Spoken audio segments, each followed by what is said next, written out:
So thank you, Mike.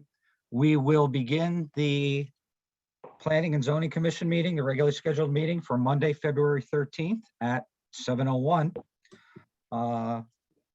This is a virtual meeting. We have a lot of attendees and a lot to go through. So again, I ask your indulgence in allowing us to be sure that we get through to everyone that we need to, and everyone's voice will be heard.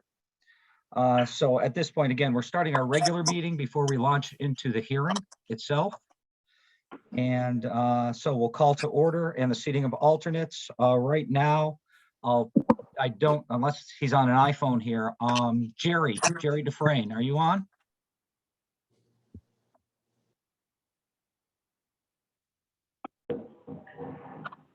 Okay. Not hearing Jerry. We're going to seat Luther Brock for Jerry Dufresne.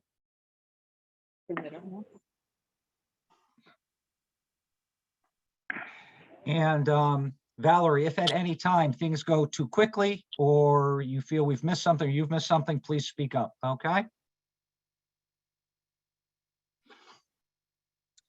All right, so we've got seating of alternates, approval of the minutes from our January 9th, 2023 meeting. Is there a motion to accept? This is Janet. I'll move to accept the minutes. Thank you, Janet. Is there a second? I'll second them, Alex.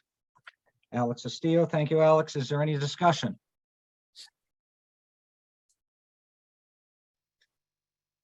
All those in favor of accepting the minutes from January 9th, please, the commissioners, indicate by saying aye. Aye. Aye. Those opposed? Jeff, this is Dick. I abstain. Wasn't And there. abstentions. Okay, thank you, Dick. Motion carries. Thank you. Bills. Alex, I don't know if you have this or if Mike has this, the Chronicle bill that came through for our postings. Yes, it's listed. Okay. For $456.94. Thank you. The commit for going under correspondence, item number 5. We did have a mailing come to us, and if I could find my printout here. This is the Connecticut Federation of Planning and Zoning Agencies. It's a yearly renewal and annual conference. Mike, I don't know if you know this or not. I don't think, did we do a membership last year? Not through me, but I think there may have been a year that they skipped or the interval may have changed because of COVID. Okay. So I could confirm, but I did not get the renewal last year. Okay, either way, again, this is to be held to Connecticut Land Use Law for Municipal Land Use Agencies, Boards and Commissions. It is Saturday, March 11th, 2023. It's in the meeting materials for any of the members of the boards that wish to attend. It's a full day session from 9 to 4:30. It's a virtual session, so you can do it in the comfort of your own home. And the town will pay for that training, obviously. I believe it's 45 for a member, I think 50 or 55 for a non-member. So oh, Jerry, you're here? I'm here. Okay, thank you, Jerry. So at this point, Luther, we're going to unseat you. But again, your input, both you and Doug's input is appreciated. And we will seat Jerry for a full commission.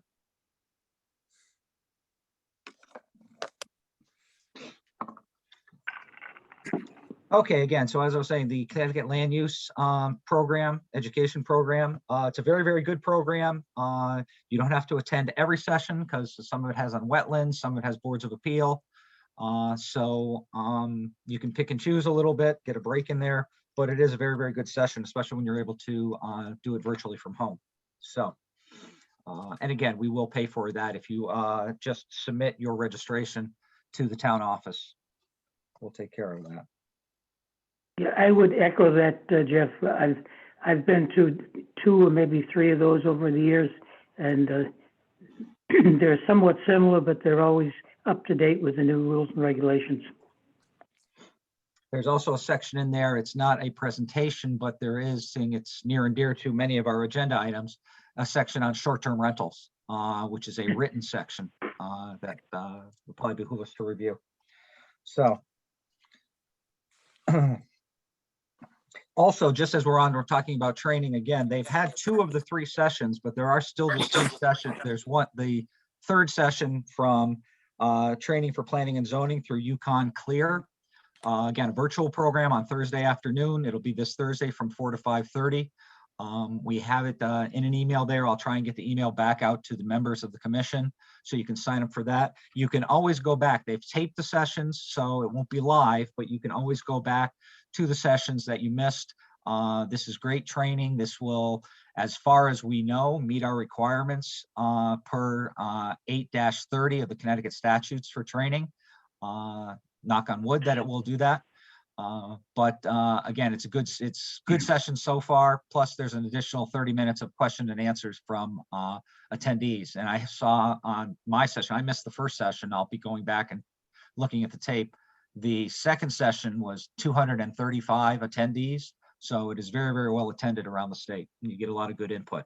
So if you have the opportunity, please go back to that. Again, be great if the commission members, say by March or April, could be up to speed on that and we get that out of the way.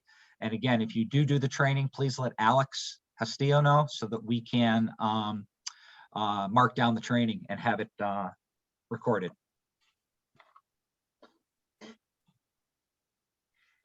Okay, so that brings us to effectively our public hearing session. The first one listed, the opening of the public hearing for, actually, we're not opening the public hearing. This is for item PZ-22-9, an application for a short-term rental that we've had on the agenda for a couple of sessions here for 88 Ashford Lake Drive. Mike, they asked for a continuance, I take it, till March 13th? Correct. Yep. Okay, so again, that hearing has not opened as of yet until they have their material put together. We have accepted the application. We're just waiting for the applicant to be ready for a hearing. Okay, moving on.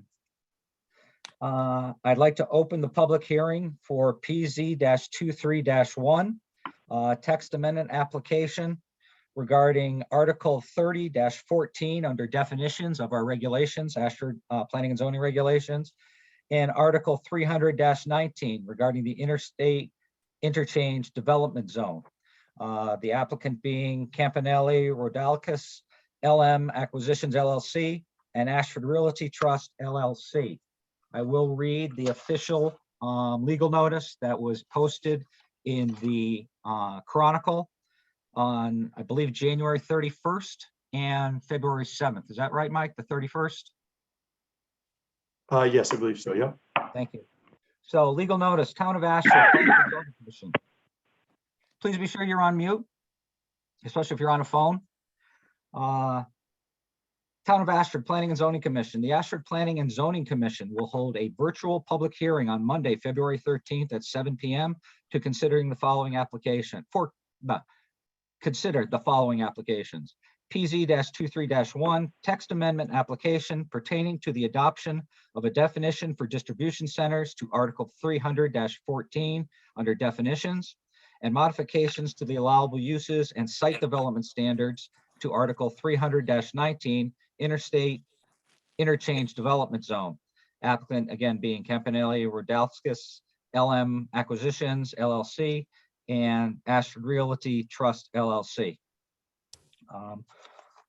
All of the meeting materials have been posted online in conjunction with the agenda of this meeting. I do have some preliminary statements to make as the chair and for the hearing. So again, as mentioned earlier, if you were not on, the chat function for the meeting has been disabled because chat would not be considered part of the record. You can submit material to the land use office or the ZEO for posting to the record for the hearing. as well as be recognized during the meeting here to speak. And again, we hope to have the opportunity to get all voices heard during this meeting. The public hearing will be held under the assumption of decorum, respect, and civility for all in attendance. The purpose of the public hearing is to provide members of the public with the opportunity to learn more about the submitted application and provide comments on that application to the commission. Public statements made to the commission during the public hearing are valuable to the commission, provided they bear upon the specific issues before the commission as they pertain to this application. This is a public hearing, not a town meeting, whereas a town meeting will usually result in a vote for citizens, attending citizens. The commission is charged with the responsibility as officials elected by the citizenry of Ashford to listen, review pertinent information, and evaluate the input from the hearing in rendering a decision on the application before it. As a reminder to commissioners, at no time is a commission member prior to deliberation to offer his or her support or opposition of the application at hand. The commission's decision must be based upon evidence which is provided to the commission during the course of the public hearing, which will also include any written statements received by town staff prior to the closing of the hearing. Your remarks should be aimed to provide evidence specifically related to the amendments proposed to the zoning regulations, or to raise questions to help identify where more information may be necessary. I would like to remind everyone in attendance that the application before us is an amendment to the current regulations that apply to the Interstate Interchange Development Zone, otherwise known as IID, that include increases to the current list of allowable special permitted uses and changes to the development standards for buildings and structures. There is no current application or site plan submitted before the PZC for a special permit or proposed structure for placement in the IID zone with the requested changes identified at this time. And even if this text amendment is approved, no project may move forward and no construction may begin. And development of the property would require separate special permit from this commission, which would require a separate and distinct public hearing should such an application be received. During that public hearing, a wide range of issues, many of which are beyond the scope of review for this text amendment application, would be relevant for consideration. Now a few housekeeping or hearing management procedures. All comments are to be directed to the commission and more specifically the chair of the commission. No one is to comment unless recognized by the chair, including commission members. The public hearing process is not a dialogue or back and forth between the commission and members of the public or the applicant and members of the public. If there is not sufficient time this evening to provide each person who would like to speak with the opportunity to do so, this hearing will be continued to a later date within the next 35 days. Following conclusion of the public hearing, the commission has 65 days to render a decision. Again, the commission wants to hear from everyone wishing to give input on the issue. In the best interest of time and efficiency, we ask that you keep your initial comments to 3 minutes or less. And please clearly identify yourself and your address before once you've been recognized to speak. We also ask that you use the raise hand icon to be recognized. If you are not familiar with that function, you will probably need to wait until after all of those who have the ability to use the hand function are recognized so that we can make sure we're calling on everyone and you don't have to keep your hand up the whole time or wave at us wildly. We'll be able to better recognize those that still need to speak. Once all members of the public have had a chance to speak, if time permits, attendees may be given the opportunity to speak a second time.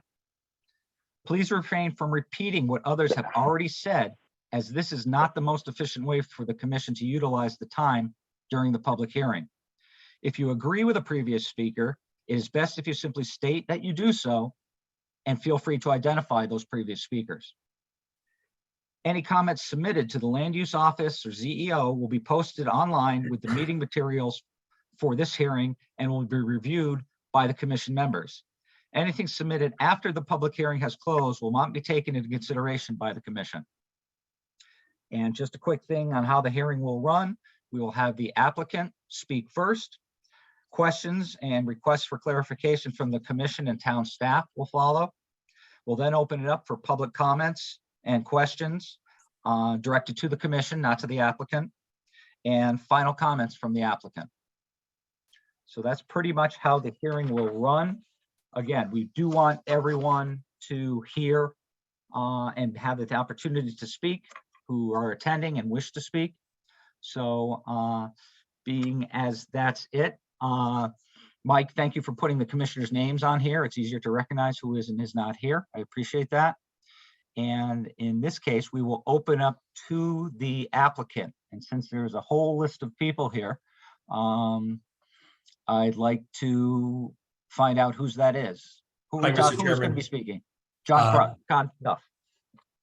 You can see me, Mr. Chairman? Thank you very much. Yes, I can. Thank Mike, you, sir. and Mike, just so you know, before we begin, there's going to be 3 other people speaking tonight. So you can unmute them when the time comes. Rob DeMarco, Mark Forget, and Kevin Soley. But Could I have those names again quickly, just so I can? sure, Rob recognize them? DeMarco. Yep. Mark Forget, Fourge, and Kevin Soley, Solli. Kevin, thank you very much. Okay, terrific.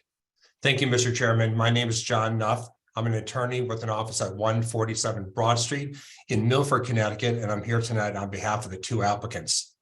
They are the owners of property consisting of approximately 112 acres in the very northwest part of town, all within the interstate interchange development zone. My clients are also the contract purchaser of the property currently occupied by the Ashford Motel. And if we were to do any project on these properties, it would include the Ashford Motel property. As you noted, Mr. Chairman, this is an application to amend certain provisions of the IID regulations. And to be clear, we only propose to amend the IID regulations. As we'll explain, we believe that these changes are a very modest update to the existing regulations, but they will result in a substantial upside for the town of Ashford. We are aware that this application has generated considerable interest in the town, and we welcome that scrutiny because we're confident that at the end of the day, you and members of the public will see that because of the unique location of the IID zone, it is truly an amazing untapped resource, which your own POCD recognizes. And here's why. The IID zone comprises about 1/2 of 1% of the town's total land area in a remote corner of the town, but which has direct access onto I-84. The potential tax revenue from that 1/2 of 1% could bring in 10% of the town's total budget, which would be really wonderful for everyone in town. And that can be accomplished in a manner that preserves more open space than your regulations currently require. Before we begin the heart of the presentation, just wanted to provide some context of the application that's before you. First, the proposed amendment applies only to the IID zone. Approving this application will not and cannot affect any other zone in the town. And approving this application will not create any precedent for changes in other zones. This is a legislative act where you have broad discretion. There is no need to be concerned that if you make these changes, that you must do it for any other zone. Second, this is only a regulation amendment. It is not for any specific project and is only to modify the regulations so that we can go on to the next steps. And what are those next steps? If the regulation amendment is approved, the next step will be an application to the Inland Wetland Commission and then back to you for a special permit application where we will need to prove to you that we satisfy all your special permit criteria as found in section 300-23. That application will require us to submit fully detailed plans with regard to building, parking, drainage, utilities, lighting, landscaping, and open space, along with many other details. The criteria that we need to satisfy in section 300-23F are very specific, including water supply, sewage, stormwater, and groundwater. We will also have to comply with section 300-30 with regard to lighting, which we know is a concern for many people in town. So please just bear in mind that you will have the opportunity to review all those details in the context of a special permit application, which will of course require another public hearing. And please also keep in mind the section 326 of your regulations provide that if you or the Weather Commission need to hire your own outside consultants to review a special permit application, you can require an applicant to pay for that review. The point is that just because you might approve this regulation amendment, it does not in any way detract from your ability to closely examine the other applications in great detail to determine whether or not we satisfy all relevant standards. All that we're asking for is the opportunity to take those next steps. So between this application, the wetland application, and a special permit application, hopefully we'll be seeing a lot of each other. But there are two important items we want you to know. First, our applications and the process with the town will be 100% transparent, with every opportunity for the public to review, to participate, to voice their concerns, and to voice their support. Second, we view our process with the town as one of collaboration and partnership. We embrace the challenge that is recognized in your POCD for this area and for the town, and it is our intention and our pledge that we will work with the town, its commissions, and the public in an open, candid, constructive, and respectful manner to realize the town's vision. The final item I want to address now is the previous application for a regulation amendment for the IID zone that was submitted a few years ago. I understand that some members of the public have asked why we've submitted the current application since the commission denied that one. And the answer is really quite simple. Both during the deliberations for that application and in the subsequent meeting, the commission engaged in a very thoughtful and probing dialogue about the IID regulations. You discussed the need to update the regulations, how to simultaneously promote business interests in the zone while being respectful of the environment, whether the bulk requirements for the IID on the east side of 84 or the south side, depending on your perspective, should be different from those on the west or the north. You discussed whether the required setbacks make sense in this zone, given the surrounding land uses. And you also wanted to know how to determine what the visual impacts might be from a development in the zone. Those comments were extremely helpful to us, and we did our best to make sure that the proposed changes address the critical question that is at the heart of your comments, which is how to strike the proper balance between various important but competing goals. And that's really what planning and zoning are all about, striking a proper balance. We very much respect for your thoughtful approach, and so we've endeavored to be as responsive to all those comments as we possibly can. Now I want to introduce you to two principals of the applicant, specifically Campanelli. That's Russ Dion and Rob DeMarco.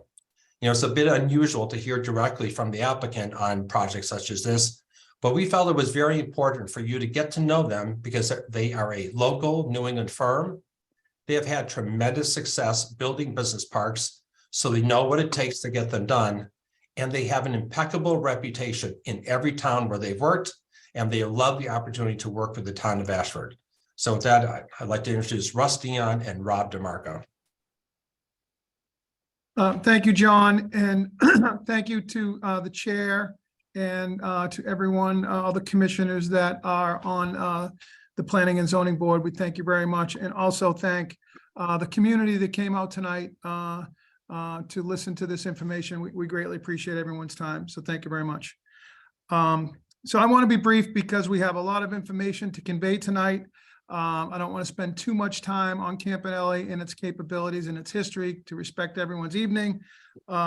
We do have a great website, campanelli.com, and anyone who wants more information on us can certainly go there and research what we've done over the years. And my contact information is part of our presentation, and I'm always willing to speak with anyone who has any questions or needs more information on who we are and what we do. We are a third generation, fully vertically integrated commercial real estate development company. We focus mainly on three things currently in about 76 years in business: multifamily projects, value add acquisitions of existing buildings, And what we're here to talk about today is business park development. One of the main things that Campanelli has done since 1946 is worked with communities for a win-win-win. It's got to be a win for the community, a win for the tenants and end users that will be in the business park, and also a win for Campanelli as a developer for this marriage to be successful. We take pride in partnering with our communities. I would encourage anyone to speak with one of the 16, I have a few slides in a minute. We've developed 16 business parks in the Commonwealth of Massachusetts over the years and the generations. In each one of those communities, we've brought robust jobs and taxes to fruition in situations like this where towns have designated land that's appropriate near the highway for business park development. We're always trying to finish one park while we start another. At the moment, we're just finishing up. Sarah, if you could bring the first slide. At the moment, we're just finishing up a park in Uxbridge, Massachusetts. And we certainly hope to start our next park here in Ashford, once we vet this process with the board and the community.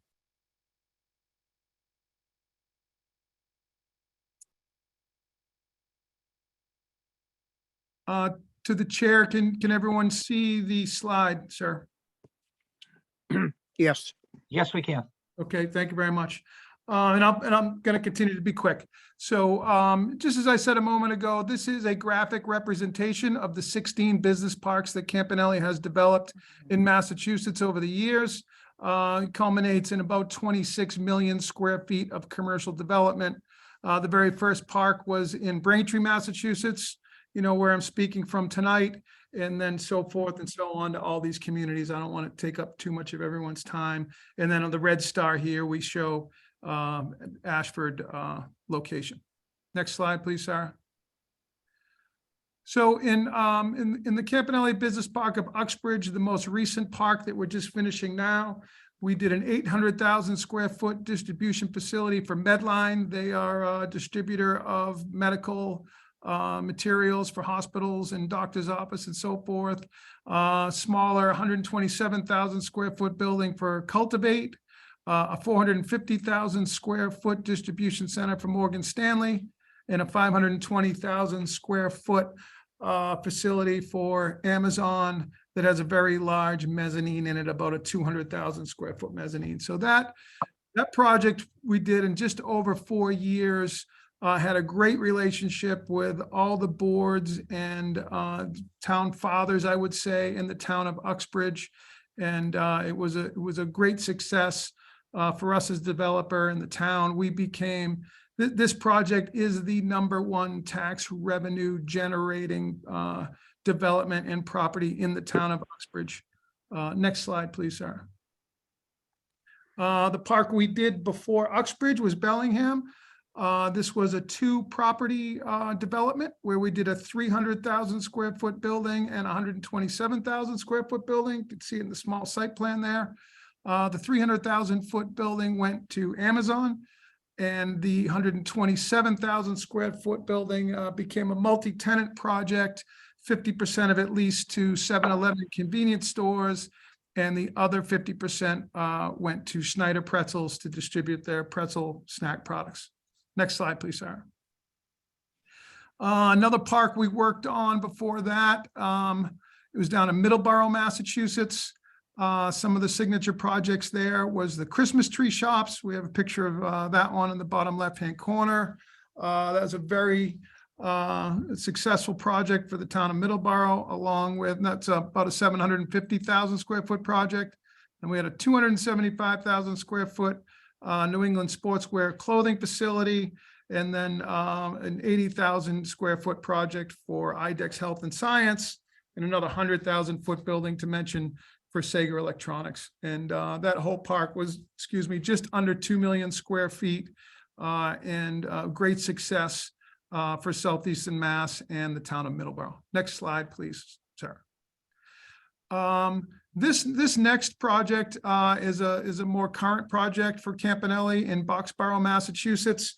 This represents a combination of our acquisitions group and our Business Park Development Group, where we purchased with partners, the former Cisco campus, where we acquired 3 existing buildings in a series of development sites.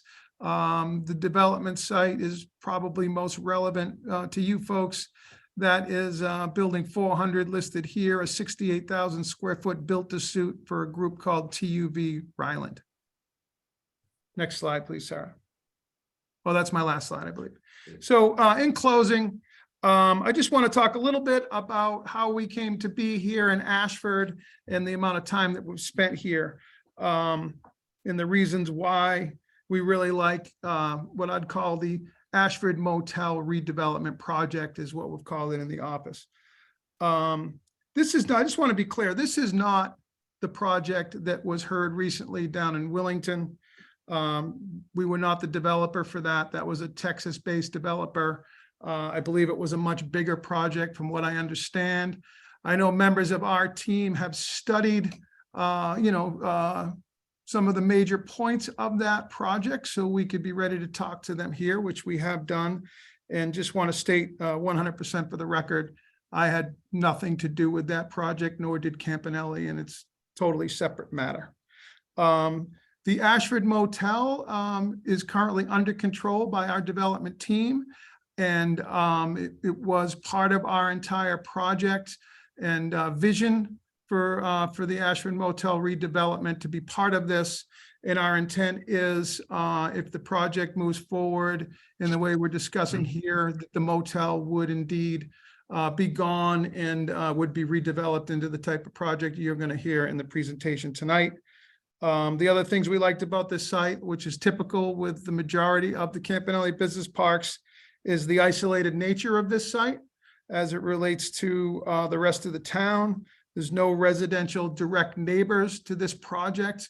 You know, we like that it's right next to the interchange, and which is a great, and we have a consultant that's going to talk about it, so I won't be redundant, but a great interchange. It was planned for this type of a project, so the trucks can get off the highway and right onto what is currently known Motel Road at the moment, and then in reverse off of Motel Road, right back onto Route 84. That's what we like about it. That's what our tenants and our clients like. They don't want to be trucking through neighborhoods and that type of thing, nor does the community want that. And that's one of the things we really love about this site, is the easy on, easy off to Route 84. So with that, I promised that would be brief. I believe I went a little bit more than my allocated time for the project team. I'd like to thank the chair again and the commission, and pass it back to John to continue the presentation. And we thank everyone very much, and we look forward to thoughtfully responding to all the questions tonight. Thank you. Thanks a lot, Ron. All right, so let's talk about the current IID zone and the current IID regulations. So here's the zone map slide. As I said, the only part of town that is zone IID is this very remote corner of town with direct access onto Interstate 84. As noted, the zone comprises just 1/2 of 1% on the entire town, and the proposed amendments will only apply to this zone. And to be clear, it's only the area that's circled in red and colored in sort of a light purple. All right, so next slide, please. Within the IID zone, there we go. Within the IID zone, Campanelli owns or controls approximately 120 acres as depicted here in pink, including the Ashford Motel parcel. This map illustrates some really interesting facts about the property, which I'm sure the town considered when it created the IID, and which are relevant with regard to our requested rate changes. First, you cannot access the property directly from the town of Ashford. It can only be accessed from Union down Ashford Motel Road. And that's indicative of just how remote the property is from the rest of Ashford. Second, the land surrounding the property is owned entirely by the state of Connecticut or by us. We have 84 to the east, state DEEP land to the south and west and north, and then the other parcel in pink that's located in Union is under our ownership as well. So we have no abutters other than ourselves and the state of Connecticut. So not only is the property tucked into a corner town, but it is literally surrounded by vacant state land with no nearby neighbors of any kind, either commercial or residential, and it has direct access to the highway with surplus capacity. Even if you had a magic wand, it would be hard to create a better economic development opportunity than the IID zone. Next slide, please. In fact, as your POCD notes, the IID zone presents an excellent opportunity for recruiting commercial and industrial uses with minimal impact to farmland, forests, and residential properties in interior portions of town. I have no doubt that other towns are envious of this unique combination of attributes. So you'll ask, as you did during those deliberations a few years ago, so why is the land still vacant? The answer is inherent to the current IID regs. So let's review those for a moment. Let's first look at the current special permit uses. All of these uses certainly fall within the categories of commercial and industrial as called for in the POCD, but two important things jump out. First, the list excludes similar or less intense uses that are frankly far more relevant to the world right now and for the coming decades. Because let's face it, for good or bad, manufacturing is not a use that companies are bringing to Connecticut or to New England for that matter. The second important thing to keep in mind is the town never intended for this land to remain undeveloped. So in evaluating our application, please consider the uses that are currently permitted. Next slide, please. So here are the current bulk standards, and I'm sure you're familiar with them. I won't read them, but one standard jumps out. Only 10% open space is required, and your regs make very clear that open space does not include landscape areas related to parking, driveways, and structures. In fact, open space must be set aside as either passive or active open or green space. So while the 10% open space requirement is certainly not holding back development, given the zone's proximity to DEP land, there's certainly an opportunity where you can and you should do better than 10%. Particularly since the POCD acknowledges that, quote, any economic development should be mindful of the sensitive environmental resources in the area, such as Maury Pond and the Mount Hope River. So with those existing standards, what could be constructed on the property under the existing regulations with no amendment of any kind? The plan that you're looking at assumes a 5-lot subdivision, and each building is located on a separate lot.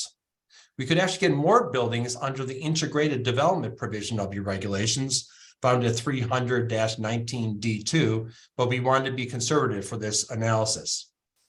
What you get here is a lot of land devoted to buildings and pavement, and not a whole lot devoted to open space.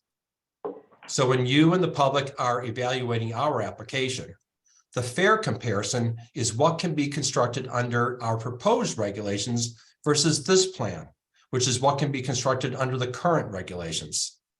It is very clear under your current regulations that we could easily build 1 million square feet or more of building footprint with very, very little open space, but that 1 million square feet would have to be divided into 4 separate buildings.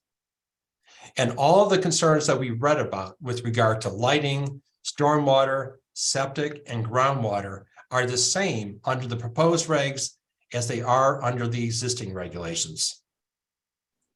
So while these plans depict what may be built under your current regulations, something is holding us back from fulfilling the town's vision as set forth in the POCD. So first, what is that vision that the town has called for? I'm going to read this one because it's important. The Interstate 84 interchange will provide needed diversity and surety in Ashford's tax base while growing economic opportunity by permitting the operation of large-scale industrial businesses, as well as complementary commercial activities compatible with the rural character of town.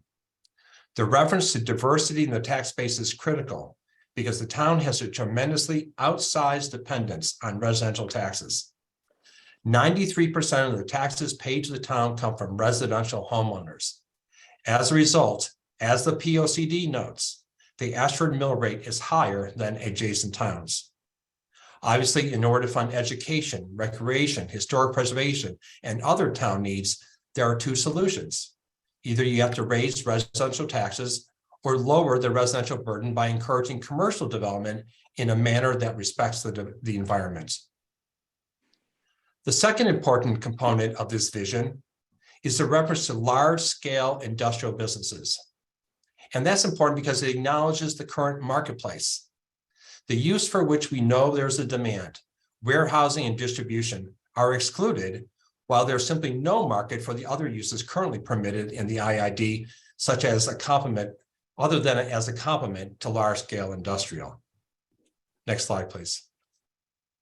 So if that's the vision, what is it that's holding back this area from achieving the vision? Primarily 3 standards in your current regulations make development difficult, if not impossible. First, the cap on building size. The 250,000 square foot limit is less efficient and greatly restricts potential users who need larger buildings. Second, the restriction on height, and this may be the most important. We talk here on the slide about clear height, which is the height between the floor of the building and the bottom of the roof structure. And this is a critical issue. Because of the height of a loading dock and the several feet of a roof structure, a 35 height limitation results in just 23 feet of clear height. What large-scale industrial users need is a minimum of 40 feet clear height, with many users needing more than that. This is a very major hurdle. And last is the limited uses, as I've already discussed. The list of uses needs to better reflect the current market demands. Next slide, please. So what changes do we propose that directly respond to the POCD's vision of large-scale industrial businesses, while at the same time being mindful of environmental resources and the town's rural character? Serving both of these goals, while also minimizing impacts to residential neighbors, would be all but impossible just about anywhere else. But because of the unique features of the IID zone, all 3 can be accomplished if you're really serious about doing so. For instance, you cannot recommend large-scale industrial businesses but not include distribution, warehouse, research and development as permitted uses, because they're the only ones in the marketplace. And I would note that research is currently permitted in the technology development zone. The same goes with the other requested changes. Larger buildings. 250,000 square feet is simply too small for what users need. And candidly, there's no benefit to the town if there were 4 250,000 square foot buildings as compared to 1 million square foot building. In fact, the environmental impact is greater. Next, we focus on footprint, not total square footage. Whether there's a mezzanine within the building has no negative impact. We would still need to park for the total square footage. What the commission should focus on is square footage on the ground and not within the building. And last, the other change that we're making is more open space, but no increase to the maximum impervious coverage. There's one more change that's very important, as I noted. Next slide, please. And that's building height. So I want to discuss this one a bit more, and that's our request to permit buildings taller than 35 feet, provided an applicant provides 30% open space. So why is that so critical? So here's a cross-section of a typical industrial building. As I noted, 35 feet is far too short because the clear height is only 23 feet. And this slide does a really good job of explaining why. As you can see on the left, for any building, you have to automatically subtract a total of 12 feet, 4 feet for the loading dock and 8 feet for the roof and sprinklers. With additional building height, you can attract users who have sophisticated and highly efficient inventory systems who would never even consider a building with 23 feet of clear height. Of course, we understand that increasing the maximum height raises 2 obvious concerns: visibility and fire safety. But we have good news on both of those topics. First, visibility. While most pictures are worth 1,000 words, this and the next slide are worth several thousand more. This is the view of a 75-foot tall building on the property that we control, as seen from the Route 89 overpass, which is the location in town from which the building will be at its absolutely most visible. While a taller building in some settings may be a concern, the fact is we have no neighbors and we have substantial screening, and any views of a 75-foot tall building will be very limited.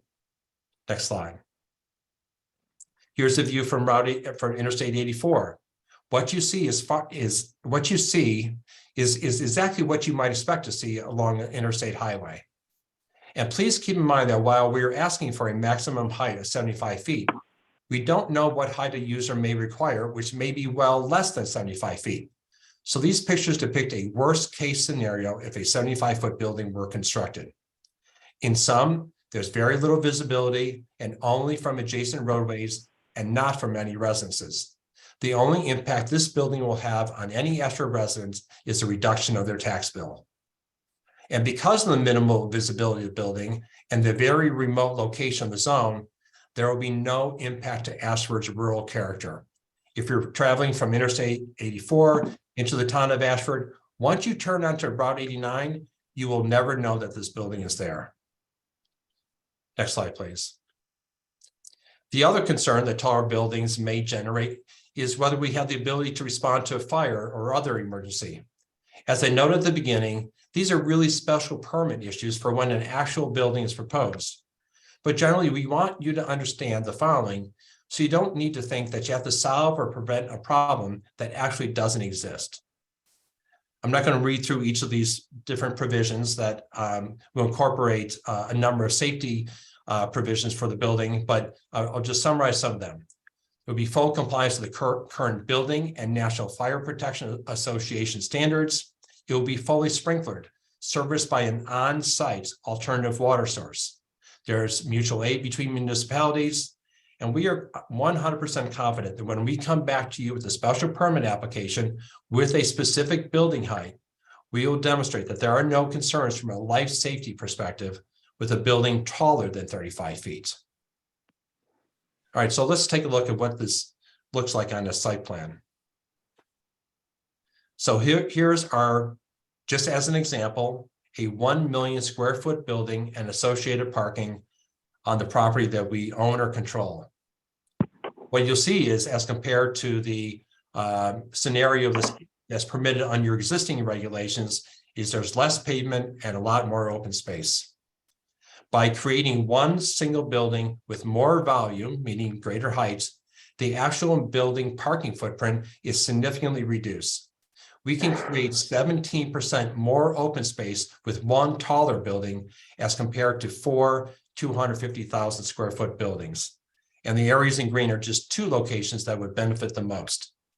There's one other important item to point out on this plan.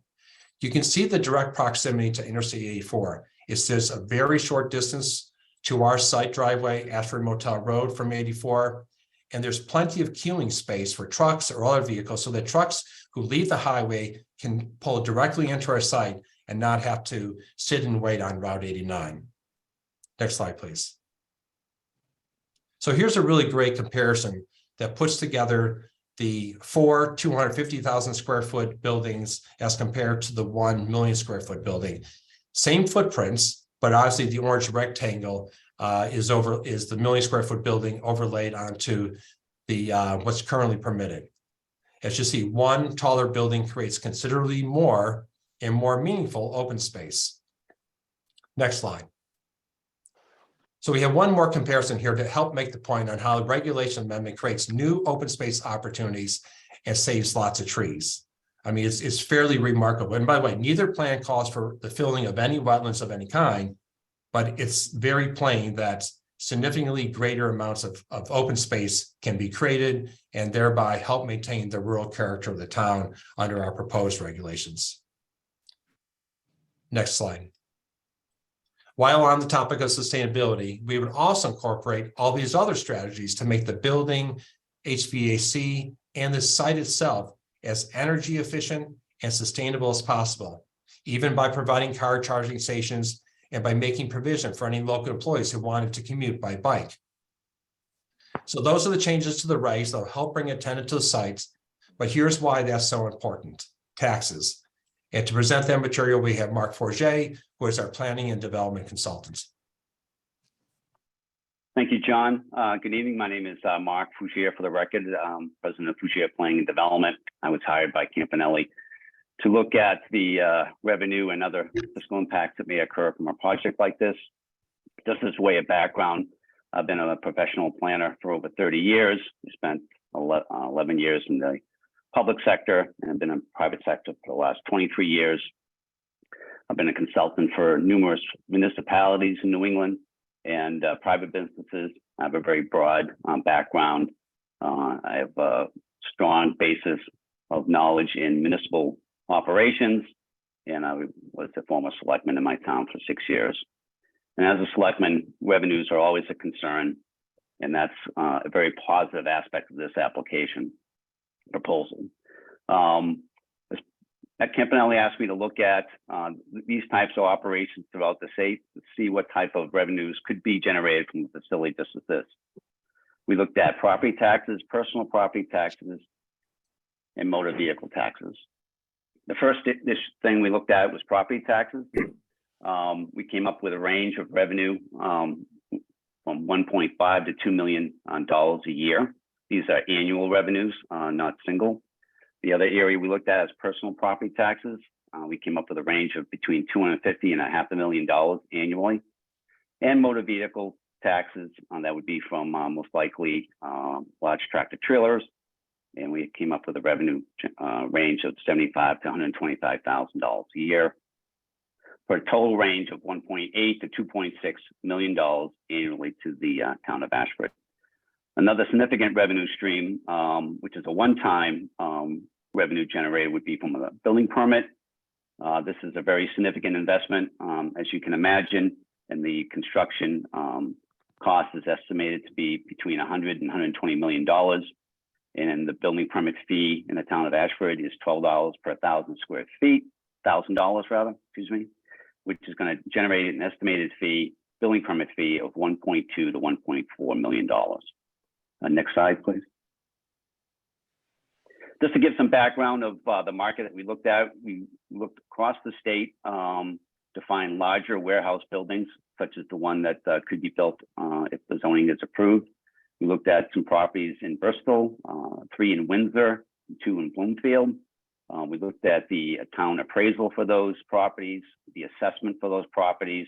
We came up with an average assessment of $48.08 per square foot, applied to the million square feet. We're looking at a assessed value of $48 million. If you multiply that by the current Ashford mill rate of $32.26, you have an estimated property tax revenue of $1,551,000 annually. Next slide, please.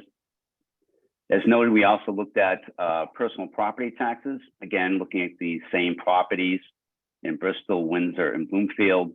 You'll see a range of personal property assessments that exist in those buildings.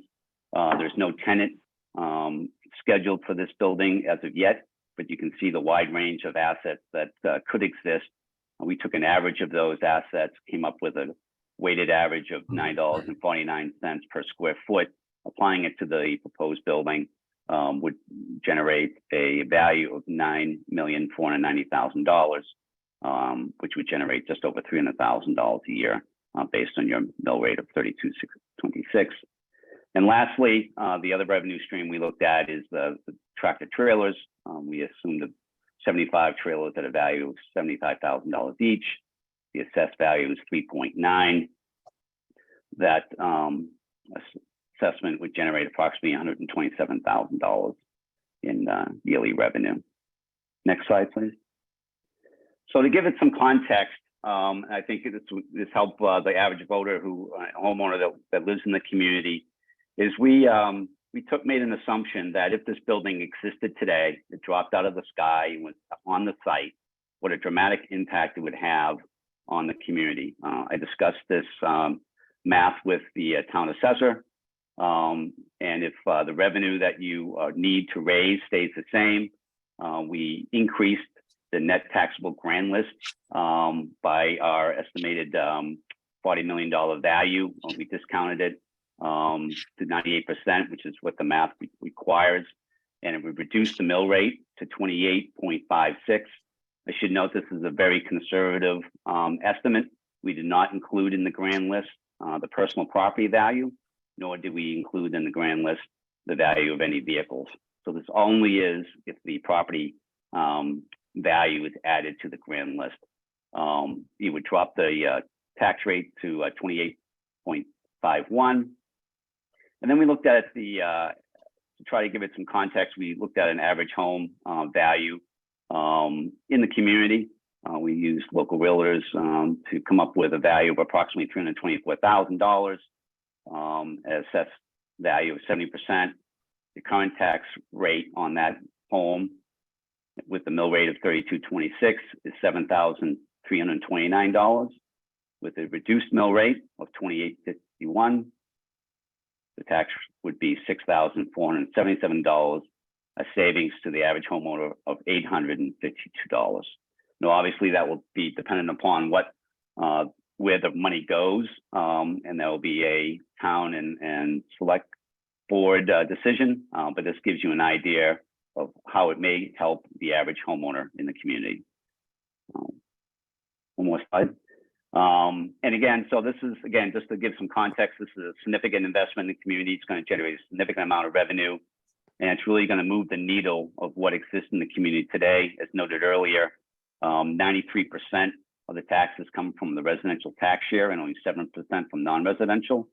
With this development, if it successfully proceeds, the residential share will drop to 80%, and the commercial industrial share will increase to 20%.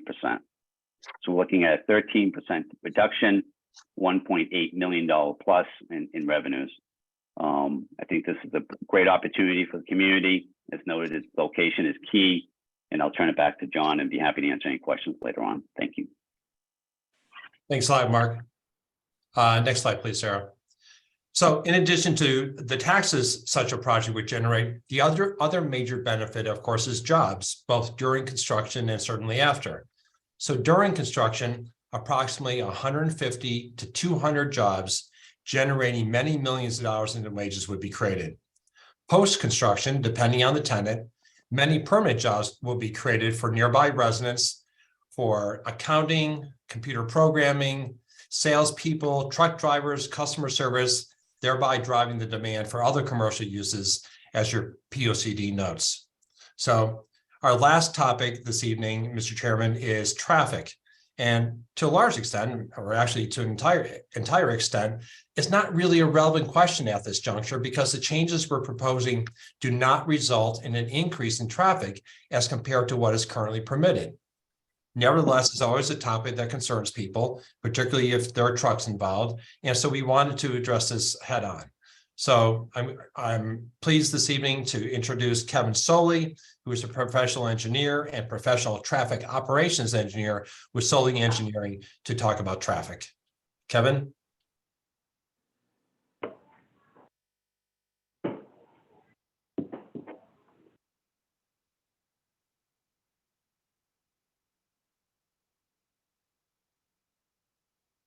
Mr. Chairman, I believe the gentleman is muted.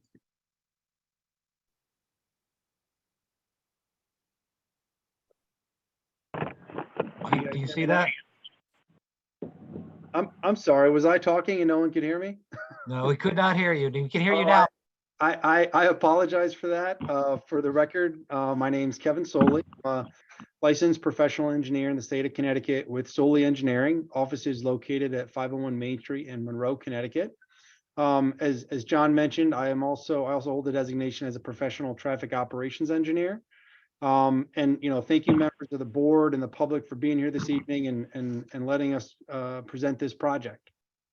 So as John mentioned, up on the slide, up on the monitor is a slide of an aerial of the site. And I just kind of want to point out, the site is uniquely positioned to accommodate the type of development that we're talking about. Interstate 84 runs immediately adjacent to the property and is served via exit 72 to Route 89. That has a full diamond interchange, which from a highway interchange standpoint is ideal and optimal for this type of development. There are significant on and off ramps, both eastbound and westbound direction.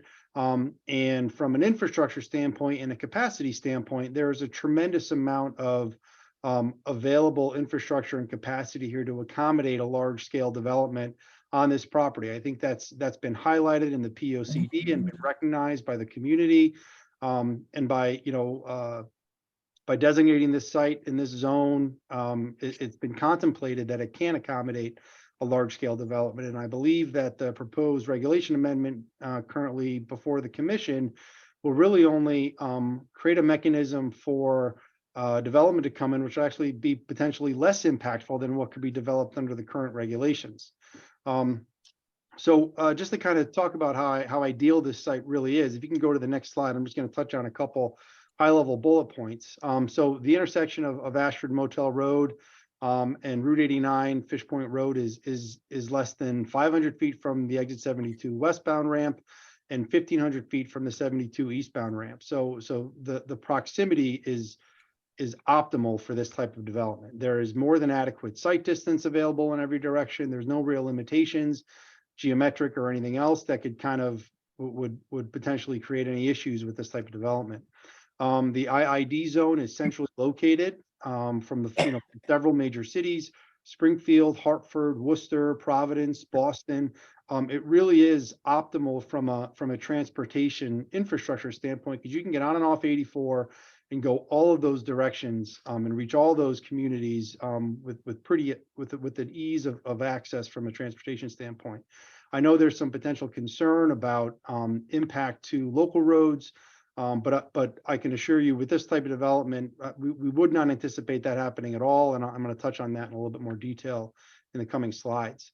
And then Route 89 between the Ashford Motel Road and exit 72, there's more than adequate right-of-way available to accommodate any trips that may be coming on and off the highway to this site. And there's more than enough room to complete any improvements which may or may not be required. And if you go to the next slide, I'm going to talk a little bit about the regulatory process, and hopefully the commission can take some comfort, and the community for that matter, can take some comfort on how a project like this would be viewed both locally and with the state of Connecticut Department of Transportation. So a project like this, we'd have to prepare a comprehensive traffic impact study, which would look at the existing traffic in the area, really understand the existing roadway capacity, the roadway operations. We then look at anticipated trips that would be generated by the proposed development.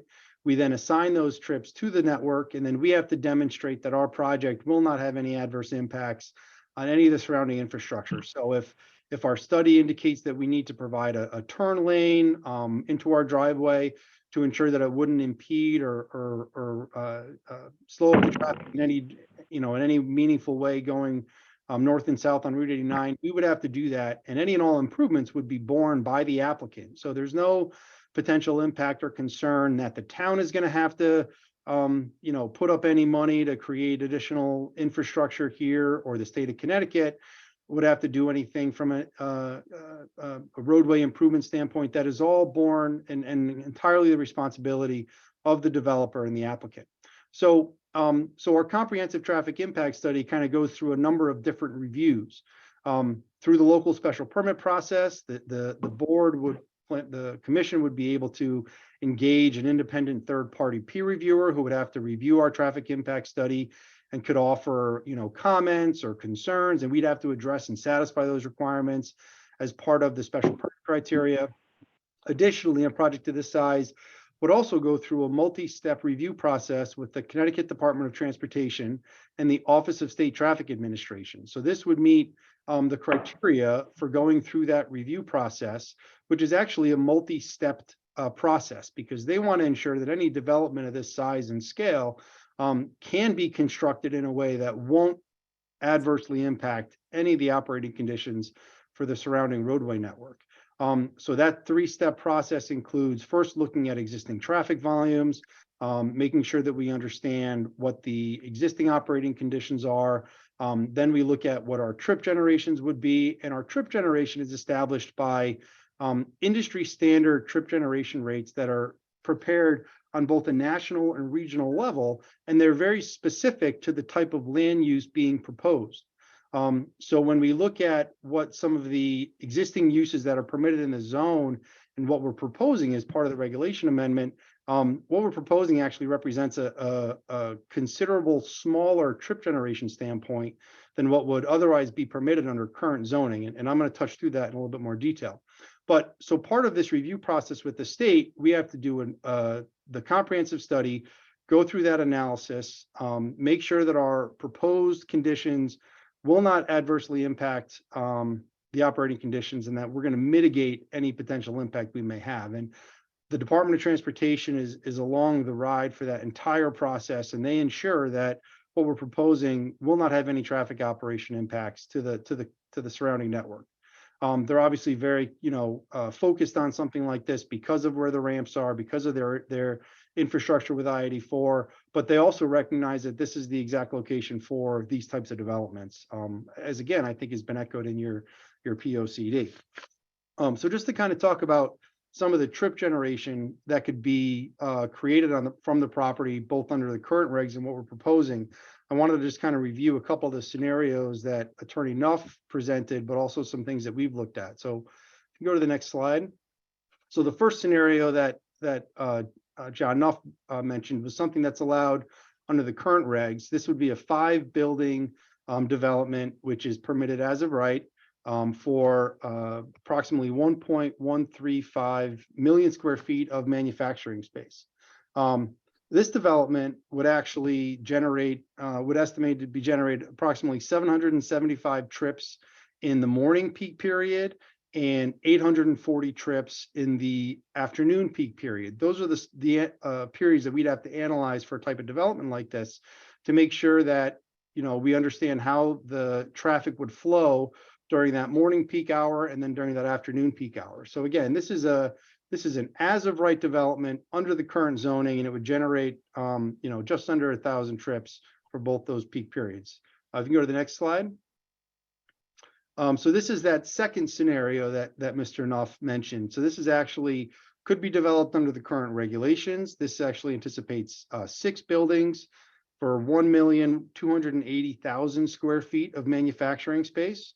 Development of this size would be estimated to generate approximately 870 trips in the morning and 947 trips in the afternoon. So more trips than the other scenario, but also far more than what we'd be proposing under the proposed regulation amendment.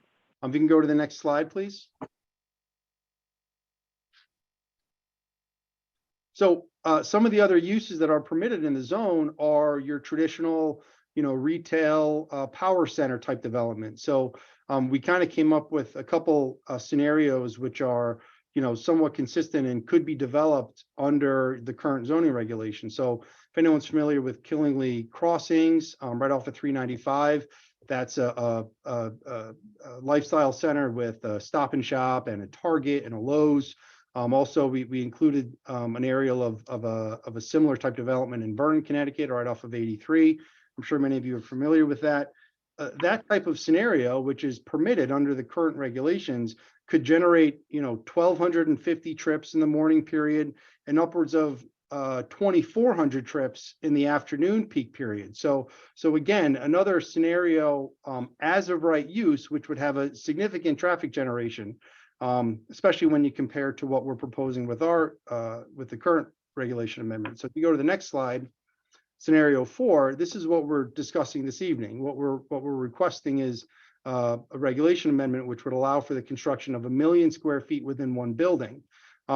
This type of development, a distribution warehouse, would be estimated to generate a total of 170 trips in the morning period and 180 trips in the afternoon peak period, which is far less than any of those other 3 scenarios, which are all permitted as of right under the current zoning regulations. So we firmly believe that, one, there's more than adequate capacity along 89 to accommodate any one of these developments.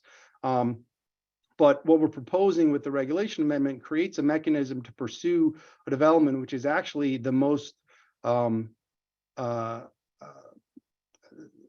best aligned to minimize potential traffic impact associated with whatever could happen on this property. I know there's been a lot of so if you go to the next slide, This just provides a table, again, a summary comparison of what those trip generation scenarios are. Again, scenario 1, 5 buildings of manufacturing, approximately 772 trips in the morning, 840 in the afternoon. Scenario 2, 6 buildings, 870 trips in the morning, 947 in the afternoon. Scenario 3, traditional retail lifestyle center, 1,250 trips in the morning, 2,400 trips in the afternoon.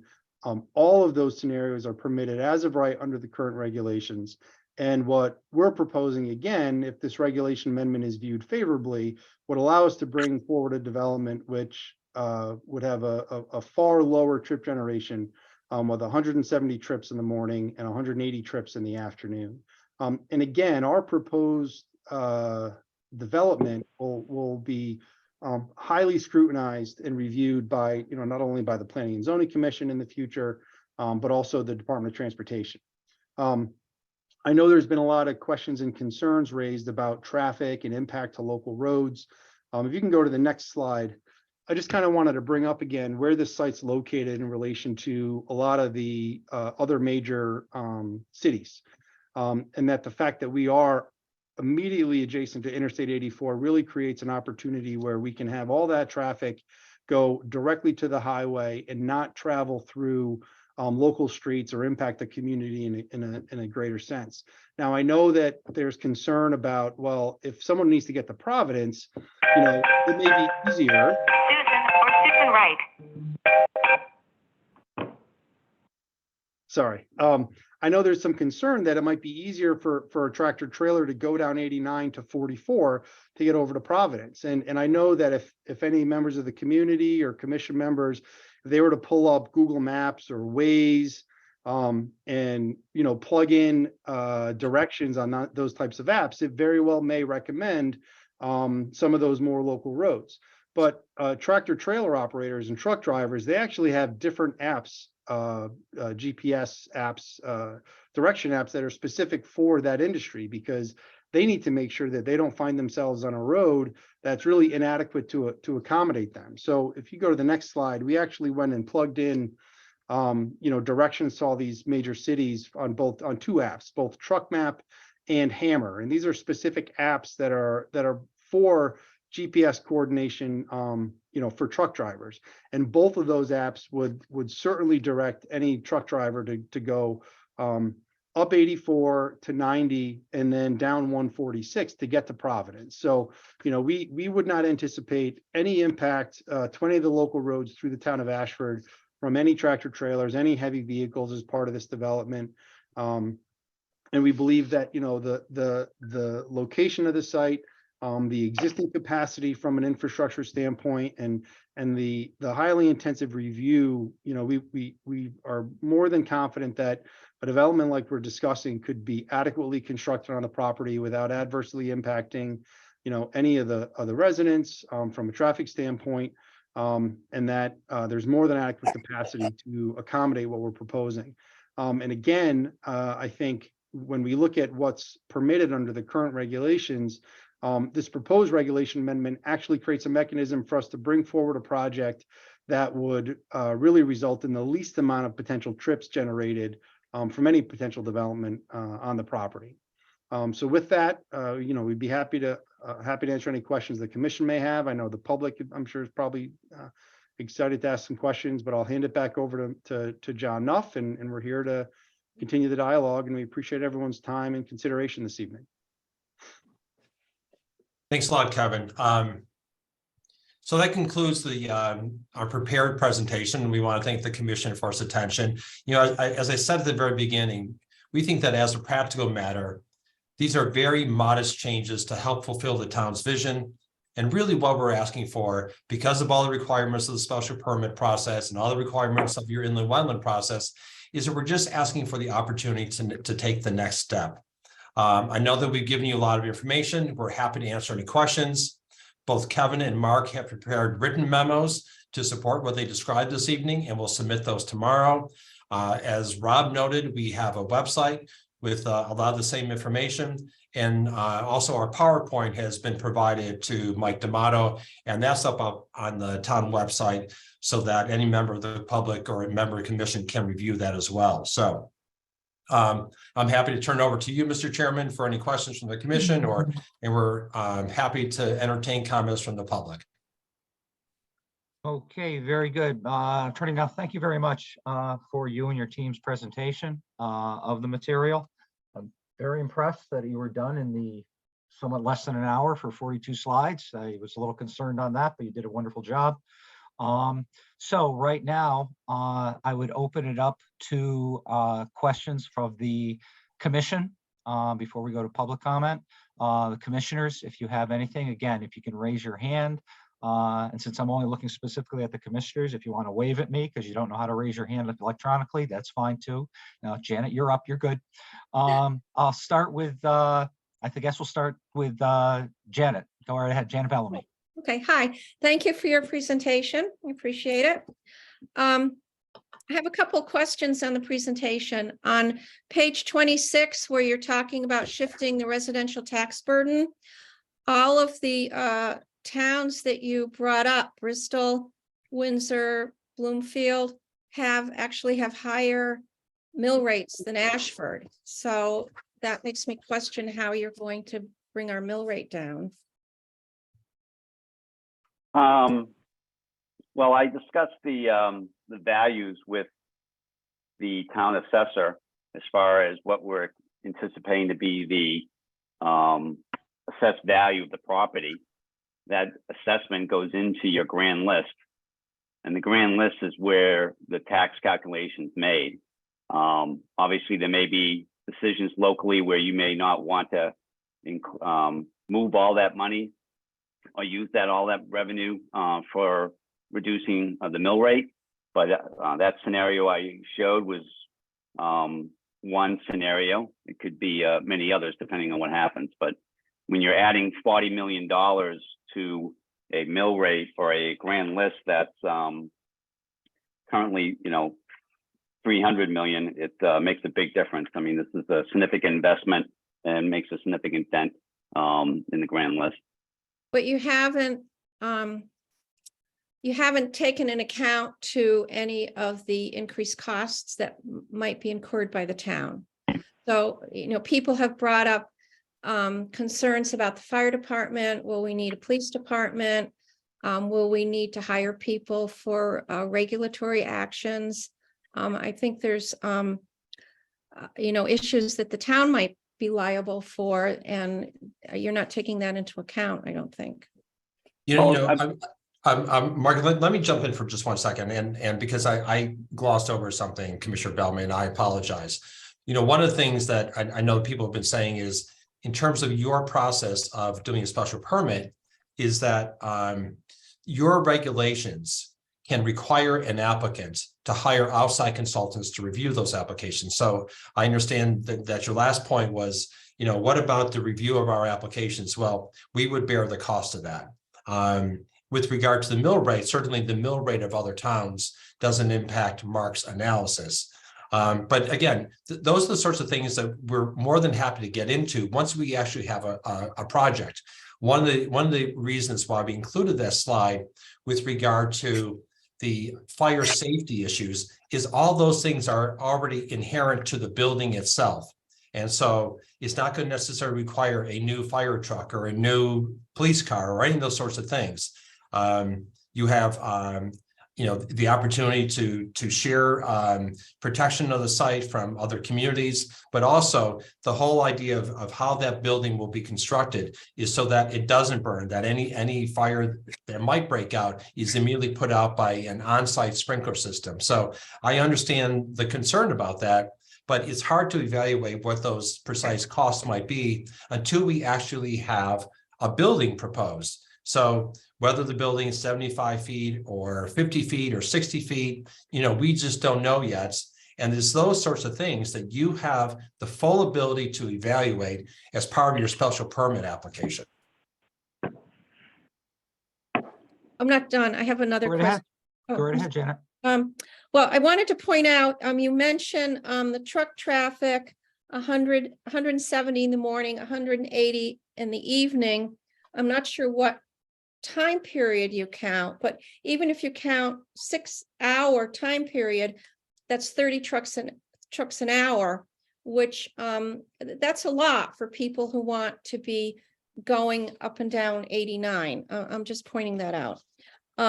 Also, I do have a question. I didn't understand when you mentioned that a mezzanine should not be included in the square footage. Yeah, let me explain that. And by the way, with regard to truck trips, as Rob and Kevin had mentioned, that's why, those of us on this side of the table view this site as frankly so amazing because of the proximity to those ramps to the site.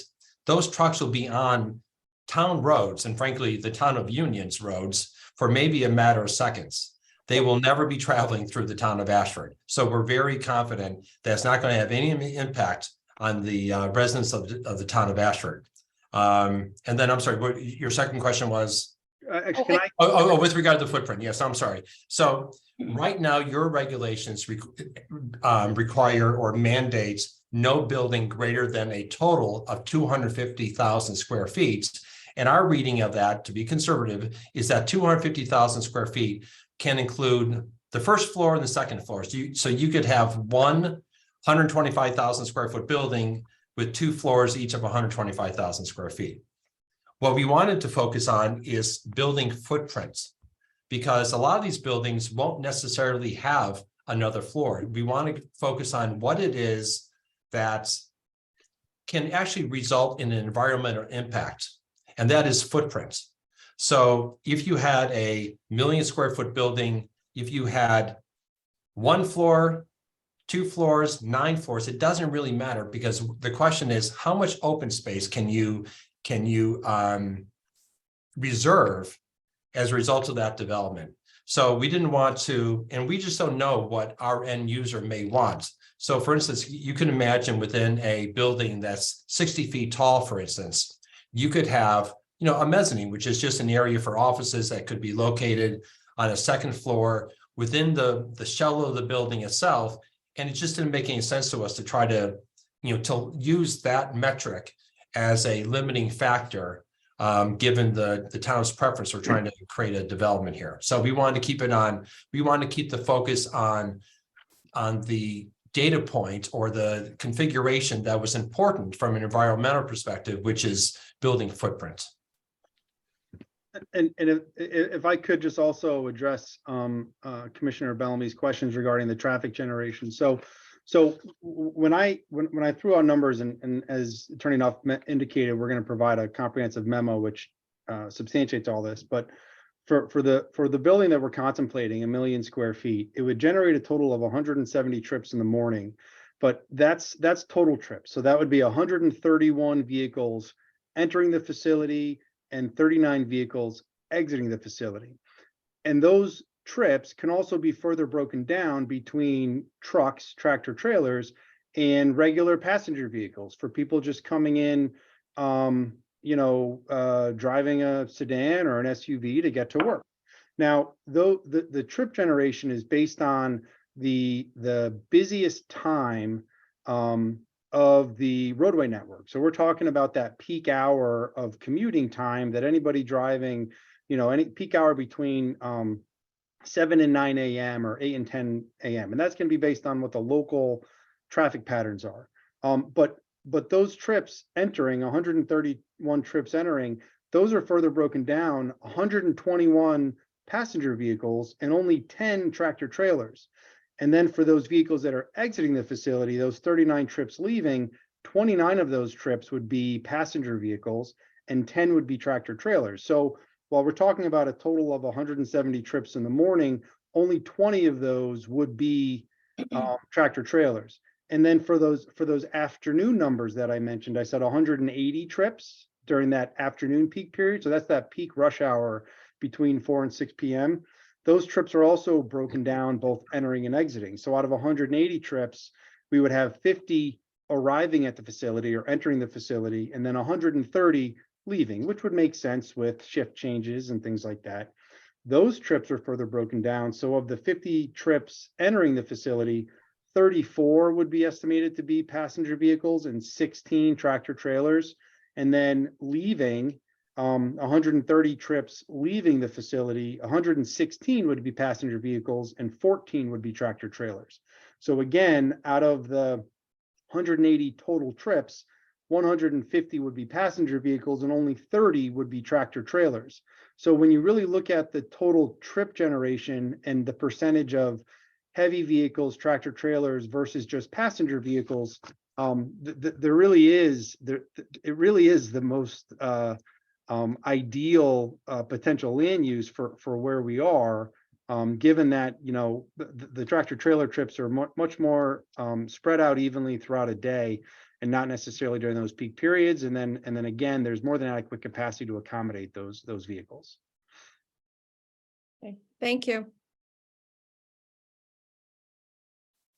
That's it.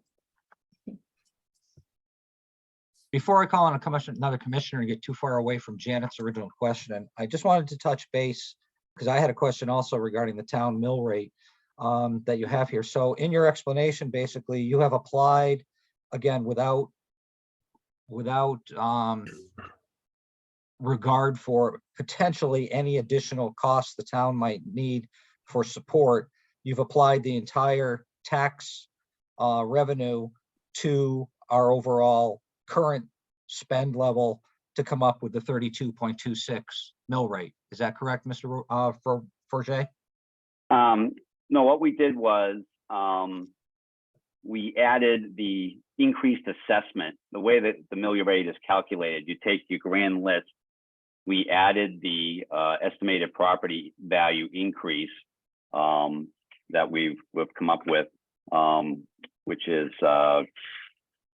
$48 million. We add that to the grand list. And the way you come up with a mill rate is you take your current revenue needed to be raised and divide that by 98% of that list, of the grand list. So that's what it is. Yes, we did not assume any additional costs. These type of uses are very low impacts on services. The report that I submitted, which you'll have tomorrow, gives a good indication of that. We looked at over 4.3 million square feet of these type of uses. And based on obtaining emergency call data from those uses, we're projecting approximately 28 police calls a year increase, 8 fire calls, and 6 EMS calls.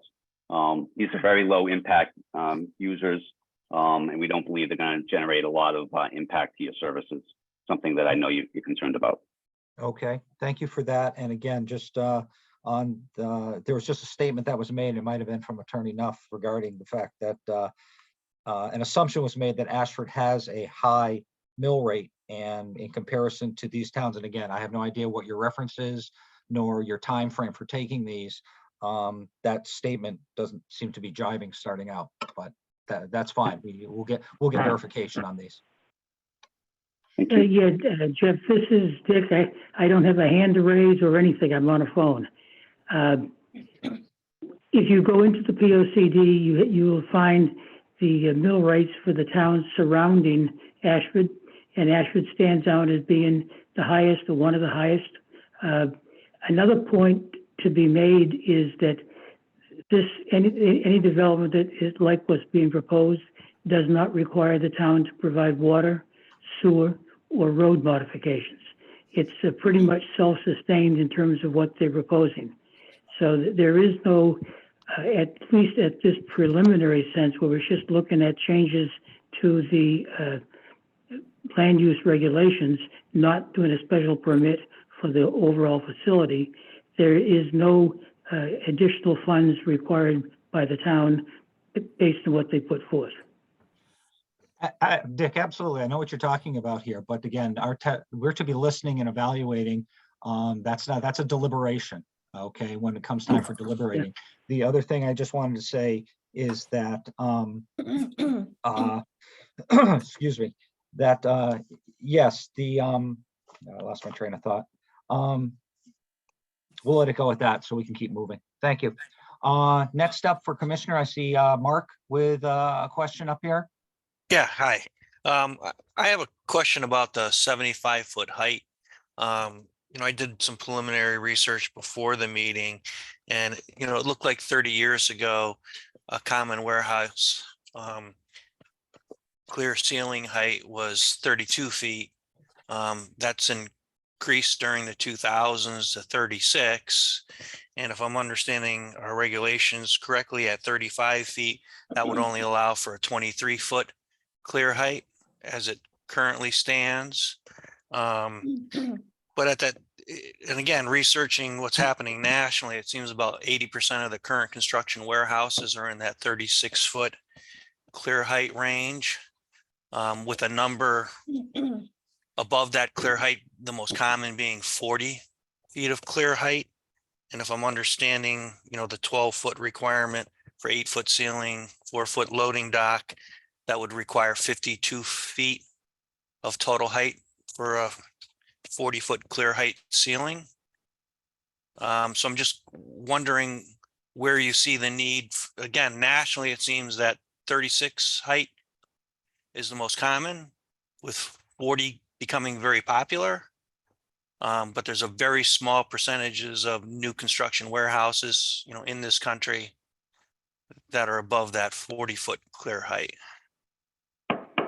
No, we understand that, and obviously we have access to the same data. The idea is that while maybe a number or the majority of users may need 40 to 45 or 50 feet of clear heights, we certainly want to create the opportunity so that if someone needed that higher heights and more volume, particularly with regard to the super efficient sort of distribution centers, we had that ability.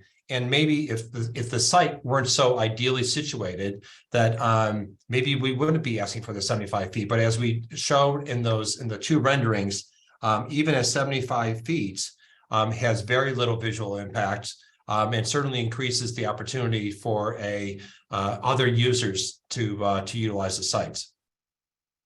So, and again, so all we're trying to do is create an envelope to provide the maximum opportunity to see the land developed. And you may be right that the end users don't require a total height of 75 feet. It could be something less than that. But as I said, we also don't want to automatically rule out some of those potential users, given the fact that we have no direct residential neighbors and the visual impact will be so minimal.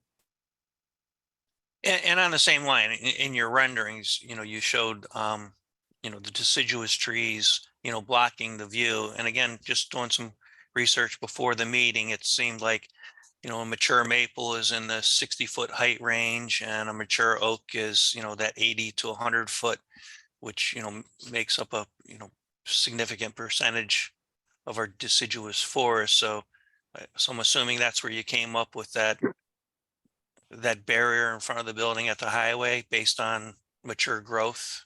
Yeah, the render actually took photographs of the site as it currently sits and could identify those trees that would remain specifically within the state right of way. And so those are depicted accurately in terms of their existing height. Yeah, certainly when the trees are down, the visibility would be greater, but we're also requiring upon ourselves to provide a landscape buffer. And there's also a requirement in your existing regulations to create berms and other visual barriers.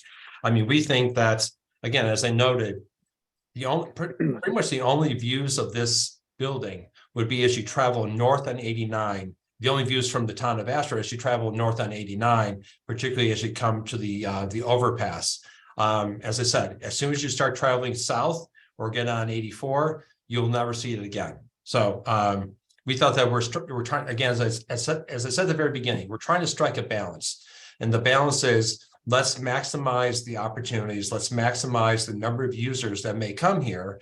And then we can sort of work out the details once we actually find that user. But it seemed that once we took a close look at the renderings and saw that the actual impact and how this property is surrounded by state property, and the fact that we have no residential butters, that the town would be supportive of trying to maximize that envelope for the number of users we could attract. Thank you. Anything else, Mark? Well, the only, I think it was cleared up in Janet's question was the change in verbiage from structure size to building footprint? Because, and I understand, you know, the mezzanine having a second floor, because my understanding of building footprint is it's an interior wall to interior wall, doesn't include any exterior structure in Right, that so building it's- footprint. Yeah, well, no, I mean, so if, for instance, you had a 1,000,000 square foot building, but there was some sort of ancillary structure, then, you know, obviously that would be included, but, you know, we don't have a cap in our regulations. But yes, it would be based upon the footprint of all the buildings that would be constructed. But interior wall, because again, I did quite a bit of research before this. You know, if you had architectural features that went beyond the exterior walls, that is not included in a building footprint. I don't think that we made that assumption. So Okay. I think, again, it comes down to the actual end user. And obviously, many of these end users have specific details with their buildings in terms of how they want them constructed. But whether or not any architectural features that extend beyond the walls of the structure, I mean, certainly those can be included in the overall calculation of building footprints. Thank you. Okay, thank you, Mark. Luther, you're next. Thank you, Mr. Chair. I'd also like to just briefly thank the applicant for coming with such a comprehensive team and good information to present to us this evening. It makes a complex process flow a little bit better. I have 4 questions. First is the clarification on projection for tax revenue to the town. I just wanted to confirm my understanding that while there were projections in 3 categories being property tax, personal property tax of the businesses, and then vehicle tax, you only used the property tax valuations projections for impact to grand list. Is that correct? Yes, I did. I'd excluded the personal and the vehicle, which totals about $13 million. I did not include in that. Yep. I just wanted to confirm that because I think, again, this is something of unknown territory, but I would be quite surprised if that amount of revenue was generated off of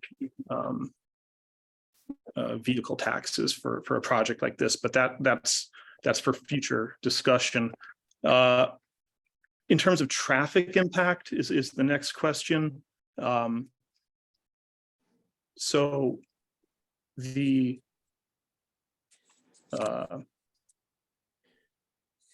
counts on the proposed 1,000,000 square foot facility with distribution, let's say, you're showing peak trips on your projections, on your hypothetical projections. For the information of the commission, is it a reasonable assumption for the commission that the truck counts that are given in those peak hours are going to be consistent, durable counts? In other words, if you're forecasting 20 trucks in peak traffic in that morning slot and 30 in the evening slot, is it reasonable to project 20 trucks per hour continually throughout the day to accommodate the projected flow of trucks that's needed to service that size? Does that question make sense? It does. Basically, you're asking if we anticipate 20 trucks in the peak hour, are we going to get 20 trucks every hour? Correct. Yeah, the answer is no. And we could certainly provide kind of more detail regarding how these trips are estimated. So these are the Institute of Transportation Engineers is a national group that creates trip generation manuals that are based on very specific land uses. And those are based on, again, both regional and national studies, and they determine, for warehousing for this type of use, exactly the size of these facilities, the ranges of the sizes, and the estimated traffic from a truck and a passenger vehicle standpoint. So we could certainly, provide additional analysis, but the answer is no, I wouldn't anticipate that you'd have 20 trucks every hour throughout the entire day. We could certainly kind of look at and provide some information on maybe total daily trips, and even how those could potentially be distributed. But again, you actually have a benefit from a trip generation standpoint when you propose a larger building with one potential business versus several smaller buildings, which is allowed under the current regulations, because those may operate differently with different times and it may actually have more traffic generation than what you would have with one larger single structure with a single operator. Okay, understood. I think that would be beneficial to the commission to have that larger view of daily traffic flows. Some of the research I did in advance of the meeting suggested that metrics can be utilized on a per square foot basis for warehousing to generate anticipated truck service needs, and the numbers I was finding were referencing up to 0.4 trucks per 1,000 square feet of warehousing, which would demonstrate somewhere around, I think it was about 400 trucks per day for a 1 million square foot facility. So if that data is out of date or needs to be adjusted based on your projected use model, I think that would be important for the commission to fully understand. Yeah, we can certainly provide that. I appreciate it. And then, great question. Okay, great. Mr. Chair, if it's okay, I'll just go ahead to my next question was related to the fire concerns. I understand that in the absence of an application, we're dealing in hypotheticals. And that means we also have to deal in hypothetical concerns. So a hypothetical concern I have is if this application was approved as it's presented and a building is allowed with a 1 million square foot envelope and is outfitted with a mezzanine, let's say over half of it, just imagining. Now we have a mezzanine inserted, let's say at 40 feet, because we still want to have that 40 feet of clear space under that, clear span for warehousing to operate underneath it. That mezzanine, as you spoke, could hypothetically house office space. So now we have, risk to lives being executed at a height of 40 feet or higher. Theoretically, again, it's all theoretical, but that's a concern for me. I'm much more comfortable with a scenario that allows for a taller building when the potential risk to life and limb all exists at the ground level with readily achievable egress in emergency situations and fully sprinklered facilities. My concern with safety, public safety, would be allowing for that mezzanine level greater than 35-foot height, and then having problems with that. Is that something you can speak to a little bit, or is that something that you'll need some time to compile a response to? Yeah, I mean, my initial response is what I said at the very beginning, which is, those sorts of details we can certainly discuss in the context of a special permit application. And I don't want that to become my constant refuge or response to you. But I mean, the fact of the matter is, it's sort of difficult to answer that question, in the absence of that.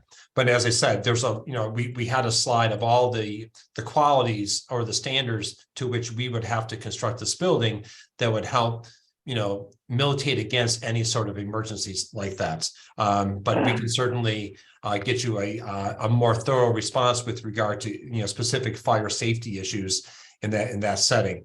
But keep in mind, we will have our own water tank available on site. The building will be fully sprinklered.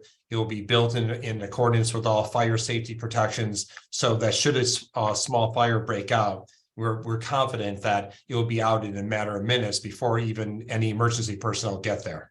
But I mean, we'd be happy to provide a fuller response. Okay, thank you for that. And then my last question is in regards to environmental impact.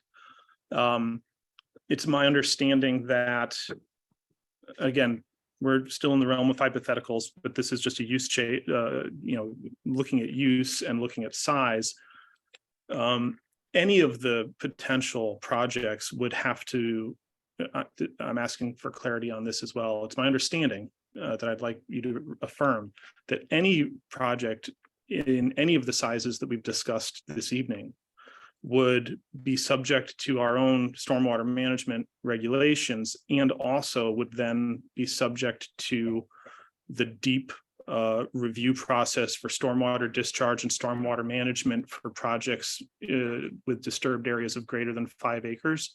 That's also an accurate understanding? 100%. And I don't think we can say this often enough, and I really appreciate the question, because no matter what we do, this regulation amendment does nothing to change the process itself that's already in place. So with regard to traffic, as Kevin noted, we have to do the full OSTA compliance. With regard to stormwater, we have to go to DEEP for a general permit for construction activities. With regard to all the other zoning matters, we have to comply with all your stormwater requirements, erosion, sedimentation control, all your inland wetland requirements. You have fairly robust lighting requirements. We need to comply with everything. This regulation change does not circumvent any of those, does not shortcut any of those, and we still have a very rigorous process to go through with regard to all those permitting agencies, even if you were to approve this application. And that's why I keep on saying, we're just looking for the opportunity. Okay, thank you. Thank you, Mr. Chair, and thank you for answering the questions to the applicant team. Thank you, Luther. And again, I'd just like to express to the applicant that, again, I think Luther covered that very, very well, in that we fully understand that there is no current application special permit being requested. It's simply, again, the opportunity to develop the area, obviously making it marketable. However, it's almost like a courtroom procedure where you introduce the subject, so you get to play in what if land. So we're trying to play in a little bit of what if land, but in a I understood. And keep in mind, Mr. Chairman, we want to be as fulsome in our responses as we possibly can, but it's also hard for us to make certain predictions. I guess what I keep on going back to that is a reassurance, and we're happy to answer all those questions. But what my goal is to reassure the commission as well as the public that we still have a long way to go. Even if we know we're not getting it approved tonight, but even if you could, we have miles to go, before we can, get any approvals, to actually get a shovel in the ground. Very good, thank you. Next up for Commissioner Jeff Schillinger. Thank you, Mr. Chairman. My question is geared towards the number of jobs that you anticipate to be created. Seems like this proposal is geared mostly towards a large-scale distribution warehouse, which research I did would suggest about 1,000 workers for a facility of 1 million square feet on a regular basis once it's open. But my question is more towards the construction jobs that you referenced, and that number was 150 to 200 construction jobs. How many of those do you anticipate would be local jobs? Well, I would imagine, and maybe if Rob wants to jump in, because he actually constructs these buildings and I don't, but I imagine that as Rob said, he's vertically integrated, which means they do all sorts of the from start to finish, from the design and construction. So Rob, I don't know if you are inclined to address that question, or if you want to respond when we come back.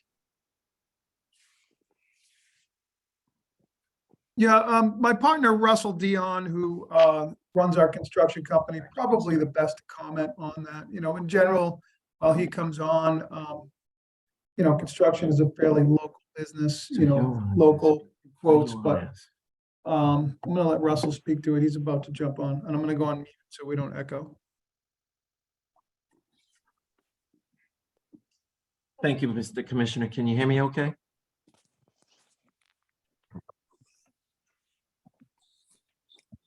Yeah, we can hear you. Okay, great. Thank you. It's important to note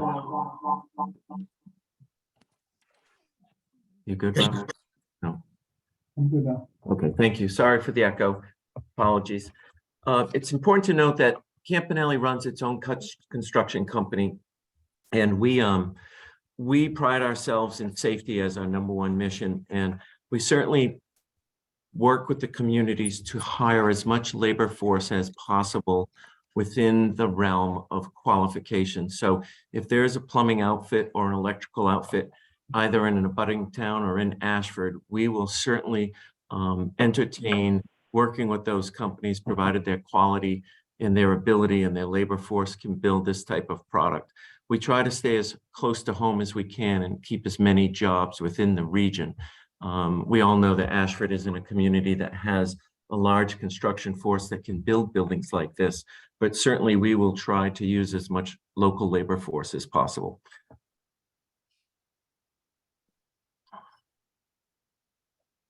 Thank you.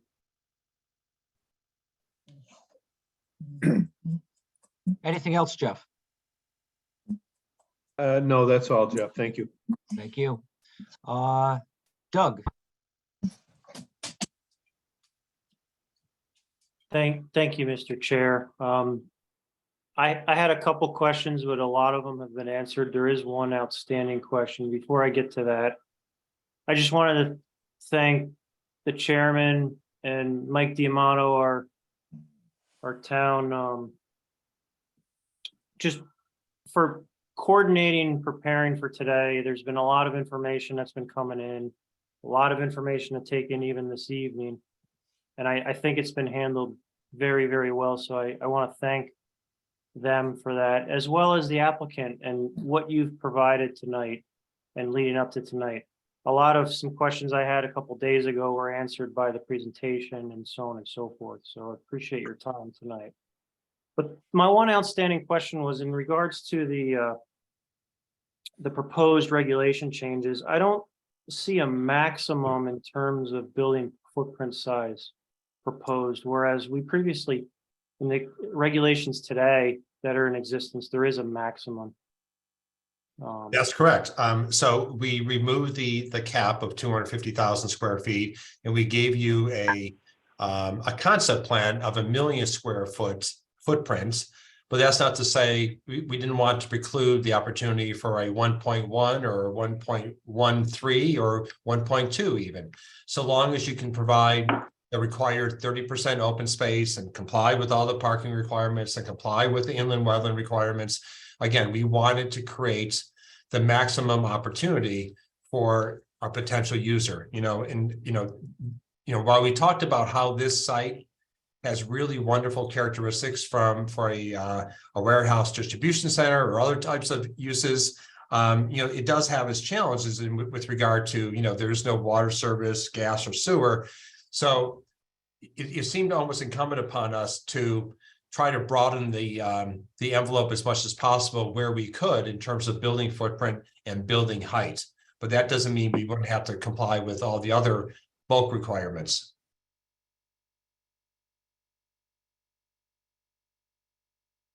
Okay. Thank you. I appreciate that. Thank you. Thank you, Jeff. Doug. Thanks. Okay, I don't see any other questions from any other commissioners. I am going to go through just quickly, and again, a number of the questions that previous commissioners. Oh, go ahead, Luther. Mr. Chair, this is really just kind of a question for you in terms of a housekeeping query. We've been going 2 hours. I know we're about to get into public comment. I didn't know if it would be appropriate in your eyes to take perhaps a 5-minute recess to give people an opportunity to be away from the screen for 5 minutes and come back refreshed and able to engage with the public appropriately. Okay, thank you, Luther. That's actually a good idea because it would be a good break if I could just touch upon the couple of areas that I had here as one of the commissioners, and then we can go to that, whatever name you want to give it, a bio break or whatever, to give us some relief and come back. And if that's okay with the applicant also? Of course. Okay, thank you. So again, with going through the information, and again, thank you for providing this. It'll take us a while, I think, to get all of our heads around it. but it is quite complete information. I did notice, again, as you put into your plan, a $1 million square foot facility versus the smaller 250 sizes. I do see one of your examples was that Foxborough had most of its developments under the 250 level. How long has Foxborough been in operation? Or when was that project completed? Rob DeMarco here, Mr. Chair, to respond. We purchased that. That was an existing Cisco campus that had existing buildings and in master plan development that we basically stepped into Cisco's shoes when their business changed. And so we've only owned it for about 16, 17 months. And Cisco was not trying to develop it. They were reserving it for their own business plan, and then their plans changed over time. Okay, so thank you. So the long and the short of it on that is that, as you had mentioned, the nature of the development has changed over the years, and you inherited these smaller as opposed to develop them yourselves. That's correct. Thank you. Yeah, Jeff, I can't raise my hand or anything, but I would like to rephrase what I was saying before in terms of a question. And this is for the applicant. Do you anticipate any outlays by the town if you were to go forward with the plan that you put forth? I generally, Mr. Williams, no, we don't. And, you know, as we indicated, in terms of the review of the special permit and in the wetland applications, we would bear the cost of any third-party reviewers. I think that Mark has testified that the number of visits by emergency service personnel is extremely limited. Any traffic improvements, off-site traffic improvements would be borne by the applicants. Anything with regard to water, sewer, anything else, septic, that would be entirely our cost as well. So if I'm misspeaking, I can go back to the team and come back to you with any corrections next time. But I think that the costs that would be incurred it would be very minimal and perhaps even less than what is currently incurring as a result of the Ashford Motel being located at the site. We understand that emergency service personnel, you know, have to, you know, help people there with some frequency. Anything else, Dick? Thank you. No, Okay. I just wanted to get that on the record. Sure. And just the last item that I have at this point, again, trying to wrap my head around the all the information. On slide 28, you show us the impact of revised mill rate on an average home tax bill and use a home appraisal of $324,500. And it looks like your source was a Caldwell banker. And I know that costs of homes have gone up precipitously, at least recently, and maybe those have come down somewhat. However, if we look back to the POCD of 2015 for Ashford in the area, the average home price for Ashford was $238,000, not $324,500. And in Connecticut itself overall was $278,900. I was wondering if we could possibly ask you to look into getting updated information that is more direct than coming from a commercial real estate broker. I'm certain we can do that, Mr. Chairman. Yeah, I agree. I was going to just respond in the same manner that we want to get it as accurate as we can. And if another source would do that, we certainly should look into that. Sure. And again, if I'm all wet and they come out the same, then, you know, nothing's inflated. But again, a increase of 100,000, 30% over what we had from the POCD, which again is dated also. So, you know, but I think a more accurate figure that you can confirm would be great. Well, we certainly don't have to pick one value. We can give you a range. We can pick. That's fine. 3 different home values and give you the savings for each. That would be fine. And this is Dick again, and I would suggest that you work in concert with the town assessor. So you've got their blessing on whatever you do. Of course, and Mark testified that he has done that already, and we promise that we will do that again. Okay. We will certainly circle back to her. Thank you. Okay, and in looking at hands up, I see no commissioners at this point have any further questions. So again, through Luther's suggestion, we will take a 5-minute break. Thank you for your patience. The public that's out there, you're next on the agenda. So Mike, if you can, whatever you have to do to put us into a break, we will return at 9:05.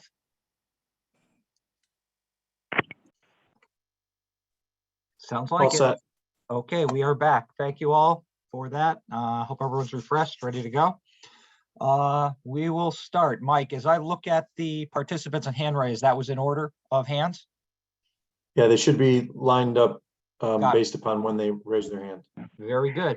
Okay, for the open session, I will just remind the commissioners that this is the public open comment session, and it is not a give and take. It is not a back and forth. We'll simply listen to their input, and we appreciate the input from each and every citizen. We'll start with Mr. Charles Vidich.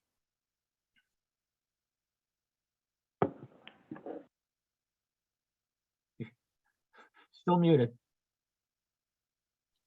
Okay, thank you. Now you're good. Thank you so much for that. Well, it's a pleasure to speak to the Planning and Zoning Commission. My name is Charles Vidich. I live at 40 Frontage Road in Ashford. I do need to mention that I'm a professional land use planner with over 48 years of experience. I was recognized by the Connecticut Supreme Court as a land use and zoning expert. And my work has been recognized not only by 3 American presidents, but I've worked with numerous municipalities in Connecticut on land use issues in other states aside from Connecticut. So my comments are both personal because this property is just immediate up gradient from my property, and all the water that would come off this roughly 1.5 million square foot building, which would be allowed by zoning.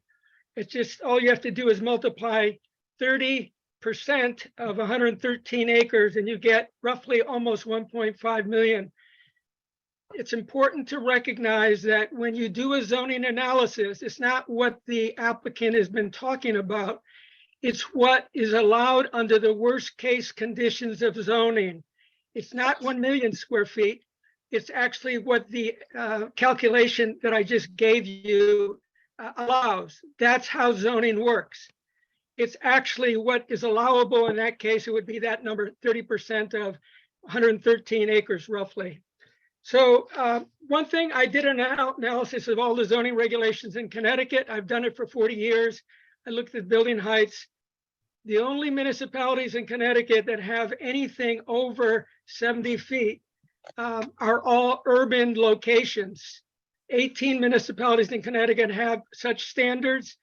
The average for rural communities is 40 feet. As you know, yours is less than that, but 40 feet is the average in rural communities in Connecticut. So that gives you a sense of what the standards are.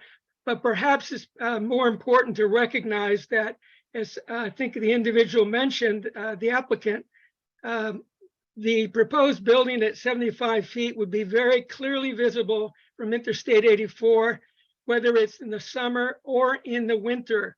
There are no fences that are going to go 75 feet tall, and there are no pine trees in that area that are going to stop a visibility of that building. So it's going to change the context of the gateway of Ashford and having it there. Second point I would make is that I used to do site selection for processing and distribution centers for 7 years of my life.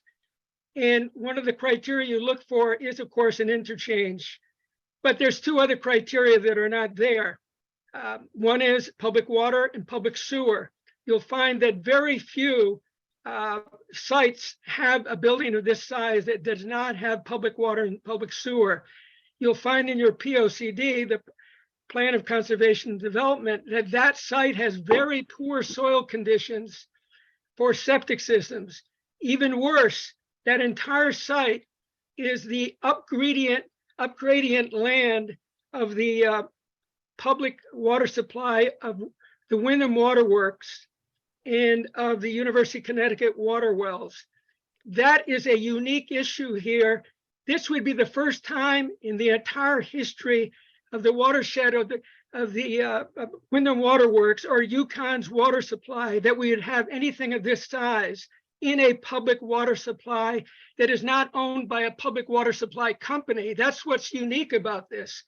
There's in fact no other place that I'm aware of in Connecticut that actually has a scenario of this kind, of this intensity on a public water supply watershed at the most extreme limit of it, which is the most sensitive area where you have the seeps that go directly into the waters that feed directly down to those two water users. Wyndham and UConn have over 55,000 users of water, and that's a significant issue, which is one of the reasons why the site is inappropriate to have a 75-foot tall buildings, and it's also inappropriate to have buildings of 250,000 square feet.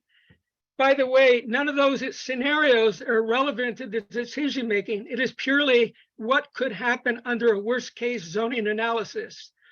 And the current regulations do not allow buildings over 250,000 square feet. They would have to get a subdivision, by the way, if they were going to break it into lots. They didn't mention that as part of the issue here. You can't put 5 different buildings out there without doing a subdivision on top of the other issues raised. And moreover, that particular site is not only inadequate from a point of view of community leaching system, which would really fail in that location, but it has wetlands which would be impacted by this development. So in summary, there is too much scale here. It is much too large a facility for an area which is very far from a labor force, very far from a housing supply, and very far away from a consumer world, which would actually be benefiting from the distribution and processing center. So from an economic point of view, it makes no sense if I'm wearing my hat as an economic development planner to locate in a rural area which increases travel time for the workers and for the transport systems. Having done this work for many years, this would be one of the sites that I'd look at, but I would reject after finding out there's no public water and public sewer. I encourage you to look at those issues that I submitted in the 2 testimonies, and I'd be happy to chat with you further about other things that should be done to provide better economic development strategies for this location than the current proposal. They're great ideas, but they're not meant for a location like this. And I'll conclude with that. And I do appreciate the opportunity to chat with you, and I hope you get a chance to read my comments. Thank you, Mr. Vivich. And yes, both your comments have been posted for the commission to read. I did let you go a little bit long based on your professional background. So thank you very much for your input. And we will move on to the next speaker, which will be Loretta Roble. Loretta.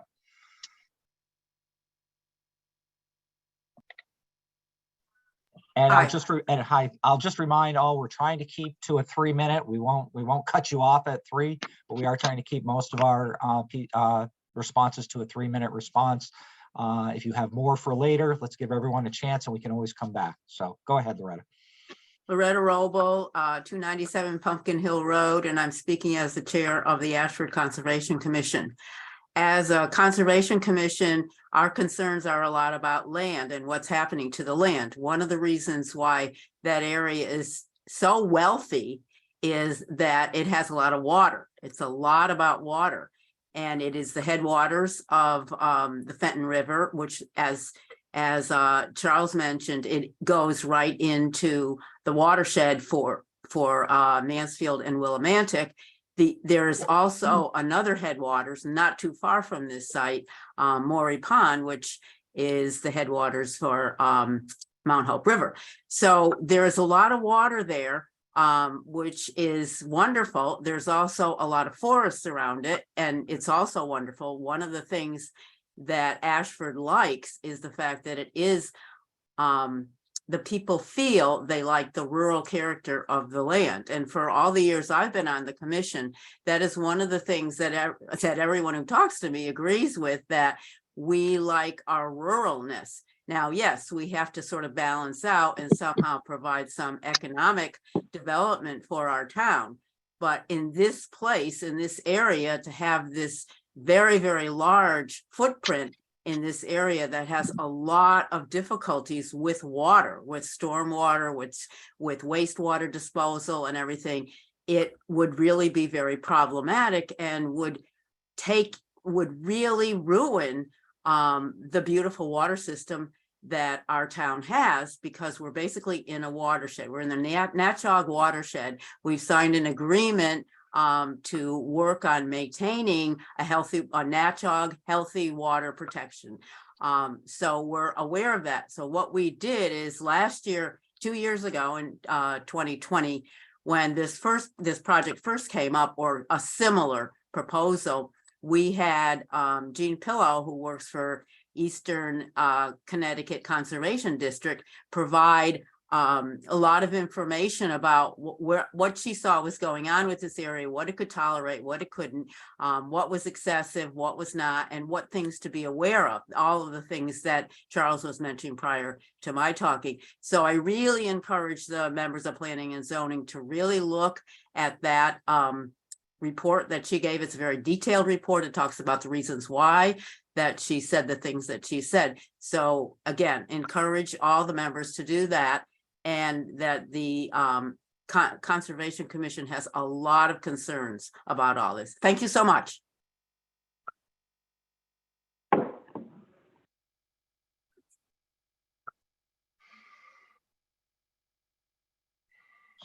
Thank you, Loretta. I just had to find myself hidden behind a panel here. Okay, very good. Thank you. And next on our list would be Christina Sebo. Yes, hello. I'm Christina Sebo, 91 Perry Hill Road. I've lived here since 1990. I'm on the Conservation Commission, but I'm speaking tonight as an Ashford citizen. We've heard about the Uxbridge Park that Campanelli Group is finishing on a site that was similar to the Ashford site. I recommend that the PZC members should visit that Uxbridge site and see if what has happened there is what we would like to see happen in Ashford. That address, I learned tonight, is 612 Douglas Street in Uxbridge. I will be going there to look at it. There are no specific plans for building in this amendment proposal. Rather, the amendments would create the opportunity in the future for larger buildings and additional uses. This is one of those slippery slope kinds of things. While true that the town could always decide not to approve something, even if it complied with specifications, including these amendments would be tantamount to saying that this scale of activity is what the town would accept, indeed welcome at this site. It would open a door without the kind of careful consideration that was given to the original regulations. It's hard to close doors that have been opened. The applicant argues that the new normal for distribution centers and warehouses requires much taller buildings to allow for things like robotics and conveyors. What is also likely for a new normal around a massive industrial complex, or especially a distribution center, would be a profound increase in traffic to, from, and on the site, with concomitant runoff pollution to the watersheds of two rivers, as well as a likely marked increase in traffic along routes 89 and 74, regardless of how much we're told that would not happen. Remember the 1,000 potential workers. Also minimized is the likely damage to environmentally sensitive areas. I echo the major concerns by Mr. Vidic about the lack of public sewers or public water in that area. How would the massive needs for both get fulfilled without harming the local environment? What support services would be invited by this type of project, and where would they be? Would Route 89 turn into a commercial strip to support 1,000 low-paid distribution center workers, or would Cash's Country Store be enough? Finally, if green space means grass and landscapes, there's virtually no value for wildlife or the environment in those. So that's not really a high priority issue. To echo Loretta Roble, I urge the PZC to embrace the pre-development review checklist developed by the Eastern Connecticut Conservation District or for any proposed plans and zoning regulation amendments for this site. I think the commission should decline to approve the amendments, assuming that at some point the kind of development we want to happen will be proposed and or accepted by the landowners. This site is indeed in a valuable geographic location. This part of Connecticut is growing. Our section of I-84 almost always has a lot of traffic now and very high accident rates, and further development most certainly will find us. The existing regulations would accommodate the size and kind of development the town had previously decided it wants to see. That this more modest use might not yield the very large return on investment that the owners might envision should not be of any concern to the commission. Thank you very much. Thank you very much, Christine. Next on our list is, I'm imagining it's Kay Olson. I have it as Colson right here. If you are available to speak. I'm here. Give me 1 second. I didn't see myself as next on the list, but thank you very much. Good evening. My name is Carrie Olson. I live at 73 Kitterbrook Road. I also own property at 2729 Shorefront Drive, which is right next to Lake Chaffee, right off of Route 89. I also, for those of you who know me, I happen to be a municipal and land use attorney. And I want to, I think, support and echo the comments that have come before me. But my purpose tonight is to really focus on the text amendment that's been proposed. Again, as a land use attorney, the devil is in the details. And my major concern about what's being proposed is that the addition of these very broad uses to our regulations for special permits in this zone is unfettered. I will quote, they're proposing under section 10, warehousing and industrial facilities. They do not define industrial facilities. They do not circumscribe industrial facilities. We have no idea what ultimately could be proposed as a result of that. And I think this commission is very much aware that there are certain industrial uses that this town would never be in favor of, notwithstanding the fact that if you approve this text amendment, they would likely be allowed by special permit. Research facilities and testing laboratories. I'm not sure that anybody would oppose that. And then distribution centers, which obviously, as we've been talking about tonight, is a concern as far as truck traffic, et cetera. And that's the other thing that brings to mind. They do not have an actual proposed development at this site. And all of the evidence that they've provided this evening, and again, I appreciate that they're dealing in the abstract, seems to be based upon a warehouse distribution use. But we don't know that that's what ultimately would be proposed if this text amendment was allowed. And so all of their data regarding truck traffic, property taxes, et cetera, it is, again, it's not a fait accompli. And so my concern, again, as a land use attorney, is what would a court do if we were to accept this text amendment and an application came in for a special permit for an industrial facility? Again, undefined. And where would that put us? I think this commission is very much aware of the fact that if what's being proposed meets the letter of the regulations, your ability to deny a permit is truncated. And so my position is I am in favor of economic development. I am in favor of even the uses that have been proposed for this site within reason. But that if this commission was willing to even entertain this text amendment, that there should be further definition and delineation of what it actually means. To me, an industrial use could be everything from the trash facility that this town voted against to a nuclear power plant. I mean, I don't mean to be cheeky, but that's the way that a court's going to look at this.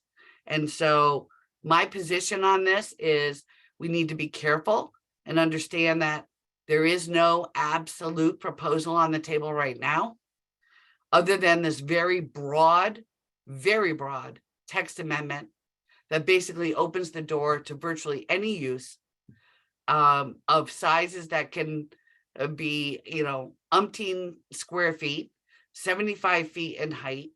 And that if we're going to start going down this path, that we ought to really take a step back and think about amending our regulations to accommodate reasonable opportunity for economic growth with what is absolutely unacceptable to those of us who have lived here, and I've lived here since 1985, to the rural character of our town.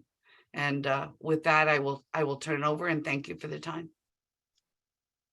Thank you very much, Carrie. Next on the list, Mr. Mike Gantick. Thank you, Mr. Chair and members of the commission. My name is Mike Gantick. I live at 144 Oaks Road. I am a current member of the Economic Development Commission and the Our Town, Our Future Committee. I also did serve on the Conservation Commission as well. And like all of you here on the call tonight, I truly care about Ashford, and I wouldn't want to see anything happen to it. But I do support this text amendment. I think we need to give the developer a chance to, show their creativity and what they can present. I really believe that they can utilize this amendment to minimize and long short-term impacts to the property relative to any development.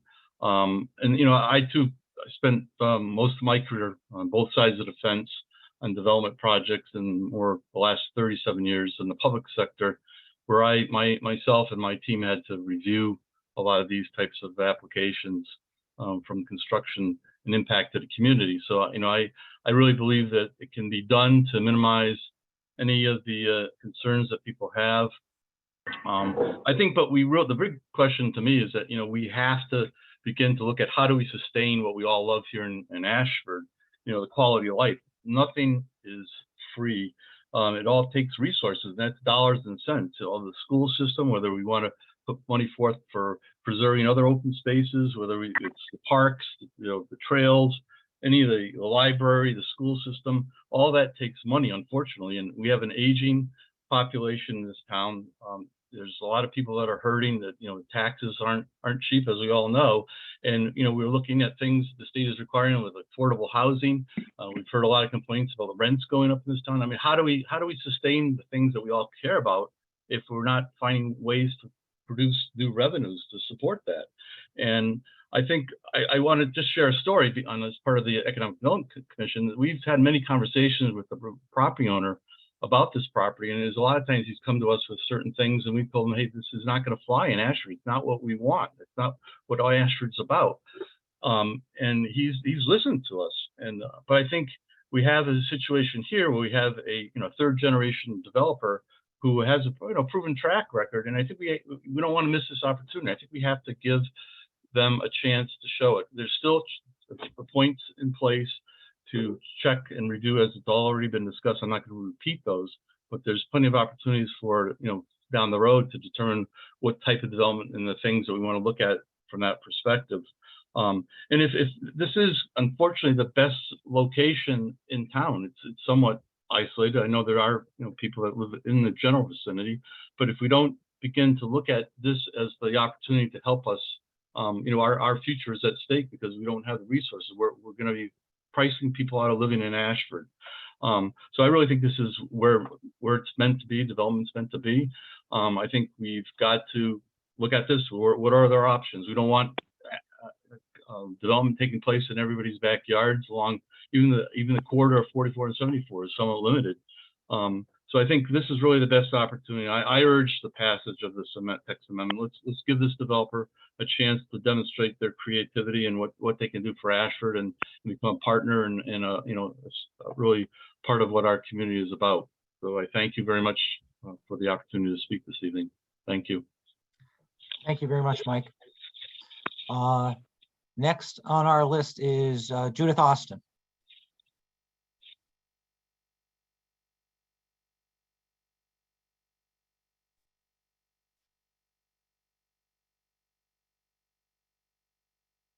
Judy, are you there?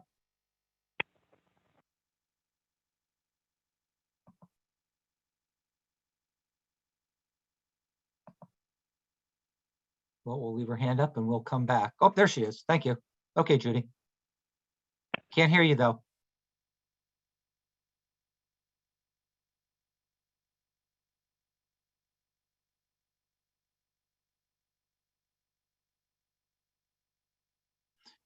You still can't hear you. You're not muted on this side. Talk now.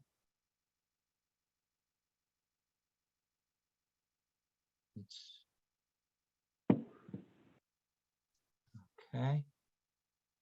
Okay, try it now.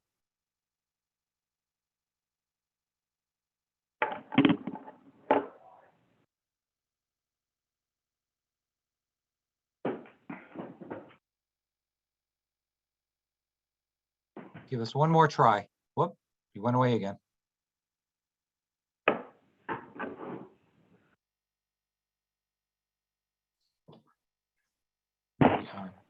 Not hearing you. Judy, I'll tell you what, that if you send something on your end that you can find and you come back in, you can come back in anytime for our next person. Okay, so just let us know if you success, just sing out and we'll let you know.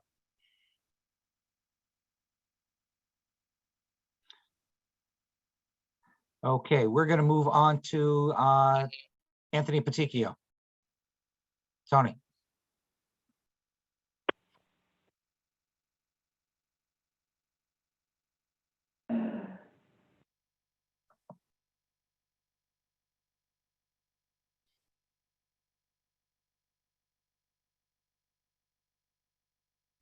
Tony, you're muted. There you go. There I go. Okay. Thank you, Mr. Chairman. I'd like to thank the members of the commission. I'd like to thank the applicant for its presentation. My name is Anthony Peticchio. I live at 178 Waterfall Road. I served on the Planning and Zoning Commission when this zone was established. I've also served as real estate investment counsel for several large financial institutions in Connecticut for 40 years. I want to echo the concerns raised by Charles Vidic and Ms. Olson. I agree with her that the additional uses are not modest changes. They're very broadly defined. There's no definition of industrial facilities. I also want to put in context what a million square foot building would be, and as Charles Vidic pointed out, what a maximum worst case closer to 1.5 million square foot building would be. A 1 million square foot building is about the size of 17 football fields, and a 1.5 million square foot building is about the size of 26 football fields. These are huge structures, and that leads me to talking about the actual zone itself. The zone was not designed for warehousing and distribution centers or for any development at the size and scale here proposed. The existing regulations don't include the kinds of design, site, and plan requirements necessary to adequately regulate these uses or this scale of development. They just weren't ever designed to do this. Applicant claims that it's already possible to build out the site to approximately 1,135,000 square feet under existing regulations. I don't think this is likely. The applicant offers schematic drawing, several in fact, in various parts of its presentation, which jam a lot of buildings into the site without providing sufficient detail to demonstrate in any instance that these plans satisfy all the existing zone and site plan requirements. The schematics also fail to include any detail demonstrating that what they show would be feasible and marketable plans of development under the existing special permit uses. Applicant knows this. That's why it's here asking for these changes. And Ashford stakeholders should not see the determination of what types and what levels of development are appropriate in this zone to developers whose interests are not aligned with ours. Large-scale warehousing and distribution centers are not comparable to the zone's existing special permit uses. These uses are of a different nature entirely and carry undesirable impacts which would extend far beyond the site. Despite what we've heard tonight, these facilities would generate 24-hour truck activity along routes 89 and 44 and not just at peak periods, additional air pollution from diesel emissions, around-the-clock high-impact site lighting, all of which would contribute to a degradation of the rural quality of life we value. Miles from the site, at all hours, residents would endure the increased truck traffic, would be subjected to the noise originating from the site, would see the glow of its lights against the night sky. It would not project the image and character of an attractive and distinctive gateway into Ashford. Towns in Connecticut are rejecting large-scale warehouse and distribution facilities. Apart from the environmental impacts, which you've heard tonight, the traffic, noise, air, and light impacts, jobs are low-paying, without benefits, and subject to high turnover. Significant tax incentives are required to attract a user, and if a user leaves, the town can be left with a vast empty structure suited to few, if any, alternative uses. The real costs far outweigh any perceived benefits. This proposal is not good for Ashford. I urge the commission to say no. Thank you. Thank you, Tony. Next on our list, I have simply iPhone. If you're looking to speak, if you could identify yourself for name and address.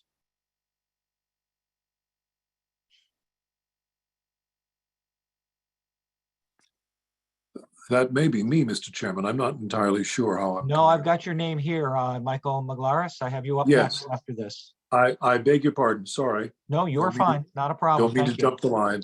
No, you're fine. Thank you. If that's the case, if iPhone is not going to come up, we will move on. Okay, Mr. Michael Magalaris, I'm sorry. Did you wave? That's your iPhone. Yeah, I Yes. guess I did. Yes, you It are kept iPhone. coming You were up looking at and me, it but I wasn't just- going to put the pressure on you. Go right ahead. Hi, okay, hi, I'm Lisa Zalanka. I own property at 456 H-Check Road. And I'm sorry, what was your last name again? Zalanka, Zelonka. Thank you. I was a huge proponent against this Zoom meeting, and I must say thank you very much for a job well done. I'm very impressed at how well this has gone, and I've been really enjoyed listening to the speakers. I had a lot of concerns about, their study on the number of trucks on 89 and 44. And I'd like to know if they've done any studies on the number of trucks that cut through from Route 89 to 44 to get into Providence, into Rhode Island. To me, this seems like it's the same exact proposal that was brought to the town of Willington, only the details aren't laid down. I bought property in Ashford because it was magical and it was quiet, it was beautiful. Coming up over Westford Hill now at night because of the truck stops and the FedEx building, the whole sky is lit up. The two gas stations and FedEx from the miles away from Westford Hill, you can still see them. I would also like to mention that this land that they are speaking of that abuts the property that they're would like to develop is a wildlife sanctuary. It's not just state land. It's the Connecticut Mountain Laurel Wildlife Sanctuary, which brings thousands and thousands of people in peak season to come and see this natural beauty that Union has on the other side of this property. I'd also like to know, at the height of 75 feet, well, yes, that's going to show above the trees and the highway, but where else is it going to be seen from? Will it be seen from Route 190? Will it be seen from, other areas in town? What's the height and the elevation? And then again, my concerns are for the water. And when they picked out a house to compare taxes with, Ashford has a lot of very small homes in it. I'd like to know, is that the average of the tax revenue? And I know that you've asked them to do a more current study, but you've got some lake communities here which have tiny cottages. What is the actual savings to everybody? And again, I'd like to know where all these cars are going to be coming in. Have they considered the traffic studies for the cars? I'm going all over the place. I didn't think I was coming up next. But I really, I hope that this doesn't go in. I bought property here because of its beautiful rural in the woods, and there's just so much beauty here. And when you get off of the highway for 89, you go, you take a breath and you can breathe. It's not like other areas. You come to that stop sign and you breathe because you're coming into someplace special. I don't know. I don't think the tax revenue saved is worth it. Down near 74 and 44, the land is starting to be developed for commerce. Go there if you need more tax revenues coming in. I guess that's all I've got to say. So thank you very much. And I am wicked impressed by the previous speakers. Thank you for Mr. Charles Vivich. He had a great speech. And thank you. Thank you for letting me speak. Thank you. Thank you for your input. We really appreciate it. Now, Mr. Margolaris. Yes, Mr. Chairman, thank you for the opportunity to speak. And I want to compliment you and your fellow persons on the commission for running an orderly and thoughtful meeting. It must be difficult. I wouldn't trade what I'm doing for what you guys are doing for the world. So congratulations. I am a refugee from Greenwich, Connecticut, where I lived for 30 years. And one day I drove off exit 72, my wife and I, only to go to a farmer's market not too far off exit 72. It was at that moment that we drove down Hillside Road. I live at 237 Hillside Road in Ashford. And we found the house of our dreams. We bought it 14 years ago, and we are delighted and ardent and happy residents of Ashford, Connecticut. I'm also the superintendent of Connecticut Foundation Solutions Indemnity Company. I am the person who is helping people get back into restored foundations in Ashford, of which we've poured more than $3 million into the Ashford economy in the last 3 years, and I'm delighted to have done that. I am an entrepreneur. I'm a businessman. I'm a capitalist. I get where the applicant is coming from, but I have some serious reservations, Mr. Chairman, that I'd like to share with you. I applaud and I second Mr. Peticchio's comments. They were marvelous, as was the speaker just before me. But here are the facts. The vacant land owned by the state of Connecticut that has been referenced time and again as adjacent to this proposed property is in fact the Nipmunk Laurel Sanctuary. with hand-carved roads running through it, made in 1933 by 17 and 18-year-old young men employed by the Civilian Conservation Corps under Franklin Roosevelt. We must celebrate that sanctuary. We must do nothing to impede upon it. Truck apps aside, these applicants, make no mistake, Mr. Chairman, cannot secure and guarantee that Route 89, which we and my family and I drive off every day, will not be a disaster. I know, I live in this area. Mr. Weidicke's logical and intelligent report needs the attention of this commission and all people in Ashford. He has presented a logical argument on many, many fronts. We have heard again and again this evening, Mr. Chairman, from these applicants, the phrase, "what is permissible?" I ask everybody on this call to ignore the phrase, "what is permissible," and to substitute, "what is desirable." Here's what's important. In 2015, the Ashford Plan of Conservation did indeed express a kind of vision for what should and could be done in Ashford, as the petitioners have suggested. But the petitioners, with all due respect, missed the point. The Plan of Conservation document also employed the phrase that everything done in Ashford should, open quote, be compatible with the rural character of the town. The petitioners have referenced that the area surrounding exit 72 is, quote, one of the few exits off 84 that is undeveloped. Mr. Chairman, I take pride in the fact that I live off one of the few exits off 84 that is undeveloped. It is hardly a reason to destroy habitat, exceed the maximum height of an allowable structure by a factor of 2, and create an environment where polluted discharge destroys the valuable and life-giving Fenton River watershed. I'm an ardent cyclist, Mr. Chairman. I bicycle every day when I can. I welcome the commitment that these gentlemen have given us to bike racks at the site of this project, but I'm also a local resident, and I'm trying to imagine who would be commuting from Stafford Springs up Route 90 up that hill every day to go to work. Let's be clear. These comments, and more like them, betray the fact that this applicant does not live here. They don't know who we are. They don't know our values. They don't know the rural and important nature of what we created in Ashford. And I respectfully request that this application be rejected. Thank you, Mr. Chairman. Thank you very much for your input. We appreciate that.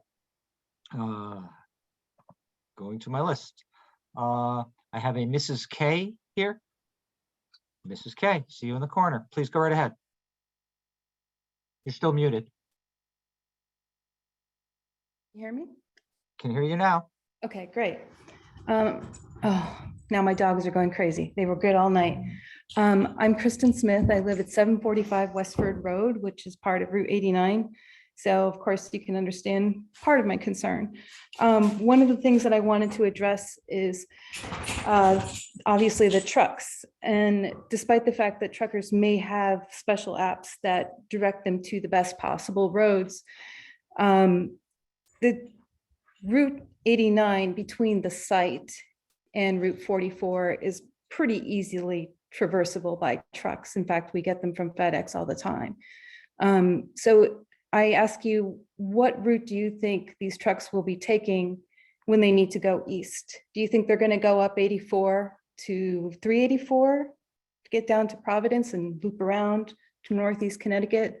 They're going to come down 89 to 44. I also, in that vein, would like to say that they may estimate that during peak hours, they get 20 trucks in the morning and 20 trucks in the afternoon for an hour each time. But those hours in between surely are going to be having trucks as well. They may not get the peak volume of trucks, but they're going to be trucks, maybe 10 each hour. So that's a concern.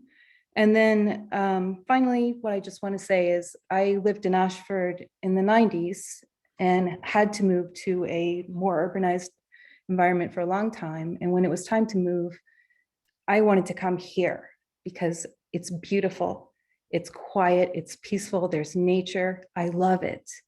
I commute a decent distance to get to work just so I can live here. And when I come up the highway and I see exit 72, I just feel good.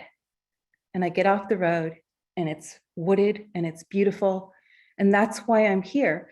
And a few $100s a year in my taxes is not worth it to lose that. I would sooner go live in a more urbanized area if I was so concerned about a few $100s a year. And that's all I want to say. Thank you for the opportunity. Thank you. Thank you for your input. Next up, I have a Kay Smith. Oh, not anymore. Oh, that was you. I'm sorry. You disappeared. Your hand came down. I'm sorry. Next up is Blythe Kaufman. Thank you very much. Can you hear me okay, Commissioner? Perfect. So actually our family owns two properties. We're at 761 Westford Road, and we also own 15 Amadon Drive, which is on Lake Chaffee. The 761 Westford Road is right on Route 89. My mother lives there in a little farmhouse, and we found out after she moved in, the person who left the home before her had lost several dogs on that street already because of the trucks. And she also is an animal lover and now has to keep all of her animals inside because of the dangers on that road. So I do recognize, as others have an echo, that we are potentially putting lives at risk, livestock and all of that. There's also a lot of noise pollution already. The folks that submitted this application or proposal for changes talked about what they're proposing represents current market demands. And I would humbly like to say that I think that their suggestion is a bit outdated, because the current climate of development of large-scale buildings is actually swinging to distribution center closures as opposed to opening them. According to an article by CNBC on September 14th, 2022, the online giant Amazon has closed more than 20 logistics centers while canceling or delaying plans for nearly 50 more. This includes 4 Amazon location closures in Massachusetts and 1 in Connecticut. The one in Branford, Connecticut, delivery station closed without any reason given. And as someone else mentioned, something of the size and scope that they have presented closes, it will become extremely difficult if one of the largest providers, such as Amazon, is pulling out. Who will fill the space? They have been a trailblazer, Amazon, in this area. And if they're leading the way and that represents closures, why would we promote something of that scale, given the economic uncertainty that we're going forward into in the future? And we were drawn, as the previous folks have mentioned, to Ashford for all of the reasons, the pastoral agricultural areas, and this would really drive us out. And the financial gain of a few $100s or even $1,000 or $2,000, even if it could potentially be that much, would seem not at all attractive to us. The other thing that the person who presented this, one of them, stated in terms of the concern about the fire is that they would, the response, and I tried to write it down, it says, don't worry, because the building will build it with materials that won't burn.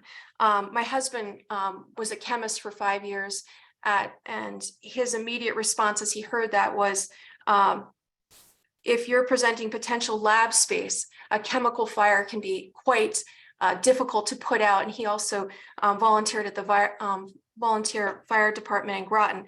And any kind of small fire department would never be able to handle a chemical fire of any kind of a lab that could potentially occupy that space. So for a number of the reasons, the land use, the the water, Mount Hope River runs through our property. We have serious concerns, and we have to envision the worst case scenario. And I just applaud the gentleman who was on the commission before, and of course the current folks, for the time and thought that they put in putting these restrictions in place, and the wisdom of which he brings to the table, and so many who've spoken before me. I'm actually so impressed with the neighbors that I didn't know existed in Ashford, that I'm just quite impressed with all of you. So thank you for your time. Thank you for your input. Again,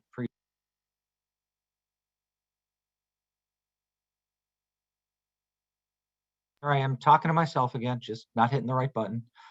Thank you, Ms. Kaufman, for your input. We appreciate it. Moving on to Margaret Shady. Good evening, Chair Silversmith. Are you able to hear me? Just fine. And I apologize, I'm not a shy person, but I cannot seem to get my camera to work this evening. So I'm going to stay in the dark, apparently. I am Margaret Shady. I live at 196 Shady Road. And I'm speaking this evening on behalf as the acting chair of the Ashford Economic Development Commission. And on behalf of the commission, we are encouraging the Planning and Zoning Commission to approve the text amendment application for these two articles. At the January 25th meeting of the Ashford Economic Development Commission, the commission voted to approve this motion, and I quote, "Regarding the project under consideration at the Ashford Motel site adjacent to I-84, the Ashford Economic Development Commission is in support of regulations that encourage future development opportunities there. We hear from residents that future economic development is necessary to relieve an increasing tax burden and to provide new local jobs. Therefore, the EDC encourages the Planning and Zoning Commission to consider the amendments with an open mind." I've served on the Economic Development Commission for some time, and although I was not directly involved with the creation of the Plan of Conservation and Development in 2005 or 2015, but I know that a number of people, a lot of people put a lot of consideration into the POCD, where it was clear that there are certain areas within our community that are appropriate for economic development, these special planning areas as they're described. And the town of Ashford clearly established an economic development commission because the need is there for us to look at what are our assets, what are the services that businesses, that residents need, that business can provide, and that, you know, there should be a serious plan there. The SPA, the special planning area at I-84, is clearly laid out in the POCD as being an area that is appropriate for this kind of commercial development. And we really, over the years, have talked, as Mike Gantic referenced, to a number of developers or commercial realtors, as well as the owners of that property, about things that they have pursued that are within the regulations of the town that, you know, have sort of come and gone, that, you know, that people have walked away from the area. So we really feel that we just need to let the next step happen. We need to be open.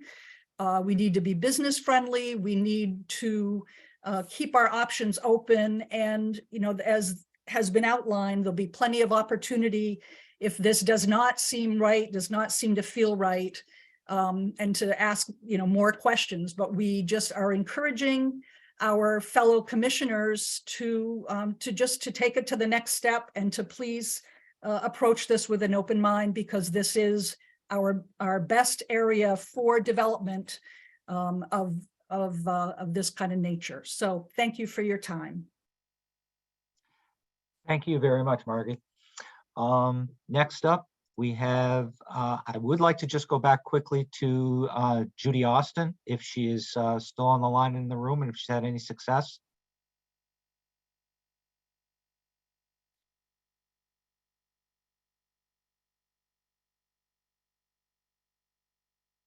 So, oops.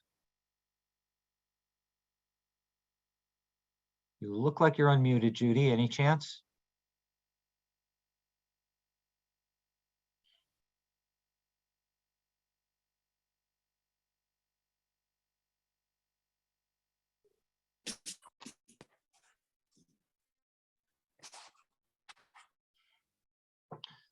Okay, we will come back. Again, we'll give you another chance whenever we can. Next up, I have Nicholas Tella.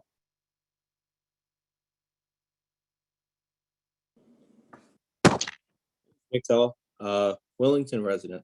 So coming with a little bit of experience, having dealt with a massive warehouse on our doorsteps here. So I just read what I wrote here. So Wellington had the SDZ change, which Mike's very familiar of. It led to a 1.5 million square foot warehouse on our doorstep. It appears that the lesson was learned from our experience, and the applicants were extremely prepared in their initial presentation tonight and made a great sales pitch.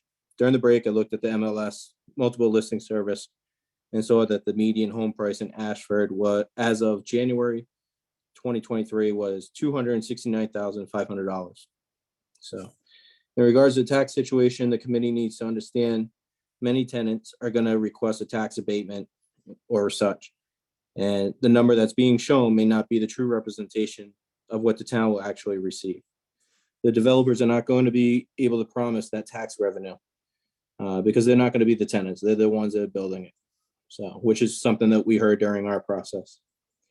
When it comes to jobs, the warehouses and such, FedEx is struggling to keep people. They're trying to pay $25. I think he even soar up to $27 an hour. It's tough to get that kind of labor, and the turnover is pretty high. So one thing we heard in Wellington was that the trucks were going to be on and off the highway right away, being that the warehouse is going to be right next to exit 70, I think it was. But the developers don't know what municipalities that the goods from any warehouse, say if it was built, would be going to. So if they were going down to Norwich, they could be on the local roads. Let's see. We see with TA and Loves often, we were promised and told in Wellington that these trucks would be on and off the highways. There's many times that I see them on Wellington Hill going towards Yukon. They get lost. They go driving on other people's property, trying to turn around. So the promise of them being on and off the highway right away is not a promise that will always be kept. I saw truck maps that was in the presentation display that they basically go north to come south to go to Providence. I'm originally from Rhode Island. I go to Rhode Island very often. When I'm going on 44, I see these trucks that are getting off 84 from exit 69, and they go 44 all the way to 295 in Johnson, Rhode Island, to either go northbound or southbound. It happens often. The facility would add more trucks on the road, which wouldn't just be on 84. I would encourage the committee to dig deeper into the estimated trip estimates. I may be saying the company improperly, but Saloni, they were part of the Wellington project, and they gave us their estimates and such. The people in town dug a little bit deeper into those numbers, and there's a person that will speak a little later, maybe more into this, but we found that those daily trips for 1.5 million square foot warehouse was going to be approximately 2,400 daily. That's 2,400 trips daily, which was not what was close to what we were being told. I heard the applicant's attorney state that the fire suppression system would be able to knock down, and very specifically, I remember him saying a small fire, knock a small fire down. However, what if the facility was the house chemicals, had a fire and ended up being a pretty massive one? Who's going to be the department that services that fire? You will hear the zone change, and the future 1 million square foot warehouse or larger will fit into the POCD for Ashford, something that we heard often in our community too. Our planning in Wellington, our planning and zoning ultimately saw the same thing that the residents saw and stated, this, quote, the size, scale, and use were not consistent with the POCD. Another member stated that the proposal does not support public health, safety, and welfare. Our planning and zoning eventually voted it down. Our region needs to push back from large developers and seek small businesses. I think everybody's in agreement. We want to bring revenue to Wellington, Ashford and such, but it needs to be appropriate to our community, our rural community. Another point that was stated by our former BOS member, Lissa Barrett. She found that home prices decreased by 21.26% within 3/4 of a mile of the rezoned property. She also found out that in a Halfley and Hewitt study, that taxes actually began to rise when the land shifted from residential to commercial, which I found interesting. Her letter is public comment number 16 in the Wellington folder in regards to PZ 22 TAC 10. Mike D'Amato can probably help you locate that. I would also encourage people to read through those comments, those other comments that are within that warehouse. In closing, I believe it seems that the Ashford Planning and Zoning Committee needs to put a pause on any application on any large development of 250,000 square feet in either a singular building or cumulative in buildings until maybe some things are hashed out. That's all I have to say, and thank you very much for your time. Thank you very much for your input, Mr. Teller. At this point in time, I just want to check on something. Is Dick Williams still on the line, Commissioner Williams?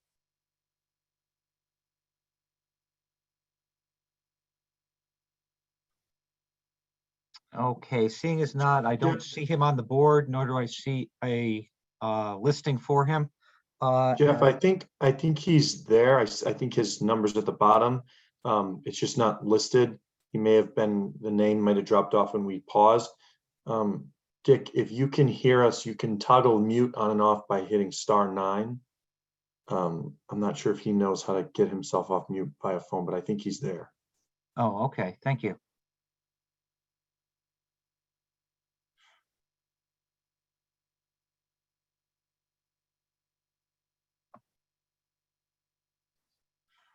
You still have him showing, I take it, Mike, you said. Yeah, I believe I see his phone number there. I had named all the commissioners when we started, so it'd be easier to keep track of who was there. Right. Because I'm not seeing him up here. I believe his number is the one that ends in 5156, the bottom of the participants list. Down. Oh, 5156, I see. Just no name there on it. Okay. Then we'll continue on for at least one more input from Yeah, Jeff, I'm still here. Unfortunately, the battery on my phone went dead, so I had to get a different extension phone. Very good. Thank you very much, Dick. Appreciate it. Appreciate all your And effort. I tell you, we're running up against my ability to sit in this chair much longer. Okay, very good. Let us know should you need to dismiss. Okay. All right, moving on. Next on our list for public comment is Dan M.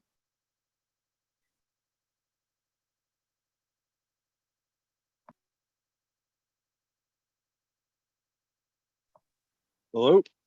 There you go. Hi, I reside on this property. I'm actually standing on the property now.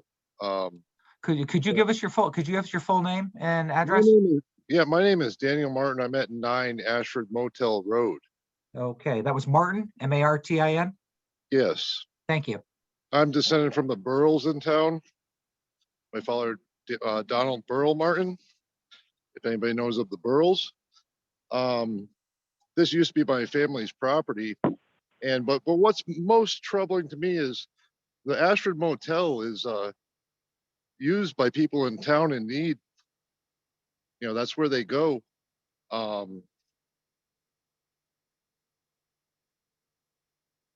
When they're displaced. The residents around here talk about affecting residents. It's myself, the woman I live with, 5 children, not to mention that, all the other animals that reside here, the bears that walk through our land, the lynx that I saw Friday night. Am I even on? Hello? Yes, we can hear you just fine.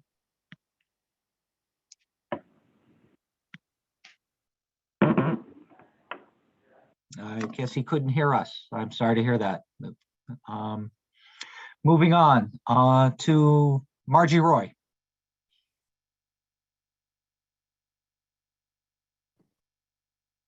Can you hear me? Yes, we can. Terrific. Thank you, Mr. Chairman and members of the commission and the applicant. I've been having some technical difficulties tonight with the internet here in Ashford, and I've been on and off several times, but I'm back. My husband and I moved to, first of all, 221 Old Town Road.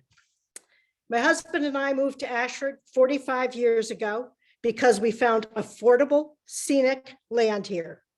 Beautiful land, covered in majestic trees with a gorgeous brook running through it. We stayed because we also found a wonderful small town community filled with interesting and caring people.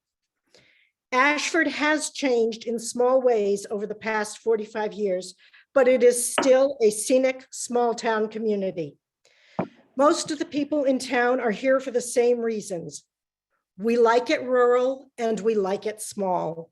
We do not want to be Vernon or Manchester or Windsor. If we wanted that, we could have purchased a home there. Townwide surveys done in past years have confirmed that the majority of us would like to keep it this way. We are opposed to the requested change of wording to the zoning regulations. We have read all of the shared testimonies and concerns. We have studied the proposal and cannot see any benefit to Ashford. A large decrease in our property taxes is a pipe dream. Construction of a large facility in town would pay a percentage of the town budget, but that is not the same thing as a reduction in individual residential property taxes. Our town budget would increase to cover the costs of such structures. Trickle-through savings to residents would be minimal. I have been studying homes in Willington compared to Ashford. Willington has the expanded development. And I've not been looking at the mill rate. That's not where the real definition is. I've been looking at comparable properties, and comparable properties between Ashford and Willington go both ways. Some have a cheaper tax rate in Ashford, some have a cheaper tax rate in Willington. Overall, I would say honestly that Willington is slightly cheaper with the development there, but it is nowhere near the difference in money that they showed us in their charts. It is very close. So I don't think that there will be much trickle-through savings in our taxes. It will be minimal. We are deeply concerned about the ability for Ashford to monitor a mega business. We do not have the professional staff to inspect and demand compliance from mega companies. And I'm referring to the time after the building is built and it has been rented, once the builders are gone and no longer paying for the professional staff.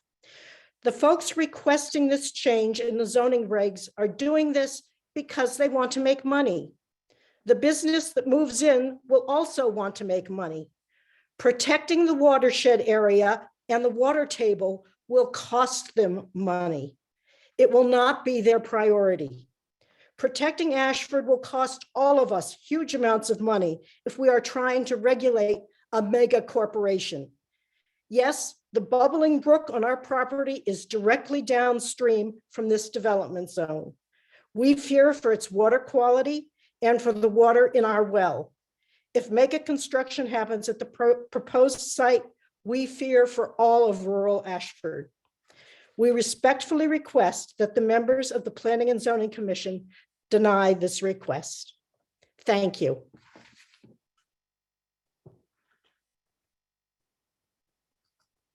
Thank you very much for your input. My participants list. Next up is Paul Varga.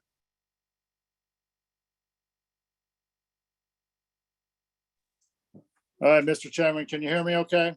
We can hear you just fine, Paul. Thank you.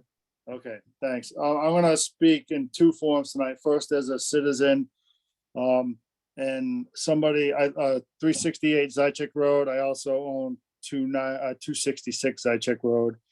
and all the property in between except for one house.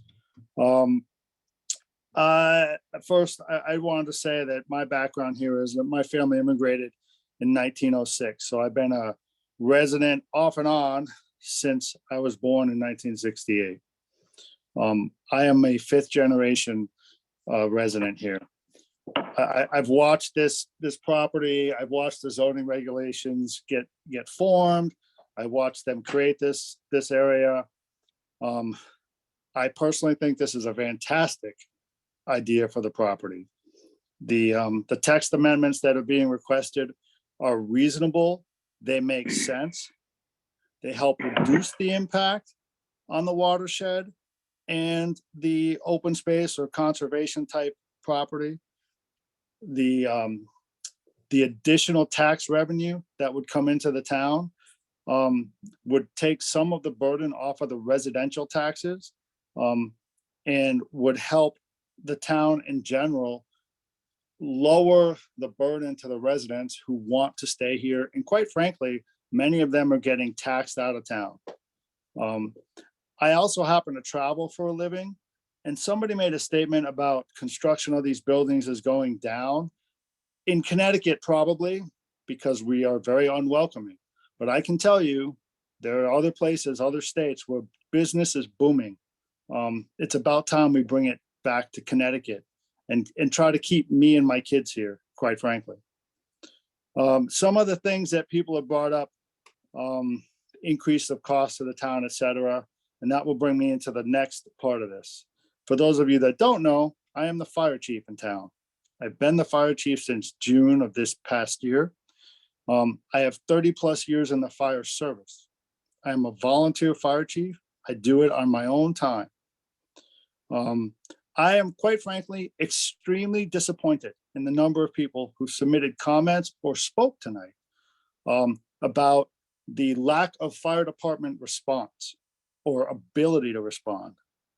Not one of the people that have spoke tonight regarding the lack of ability have contacted me, or as far as I know, any member of my department in regards to what would happen or how we would deal with it.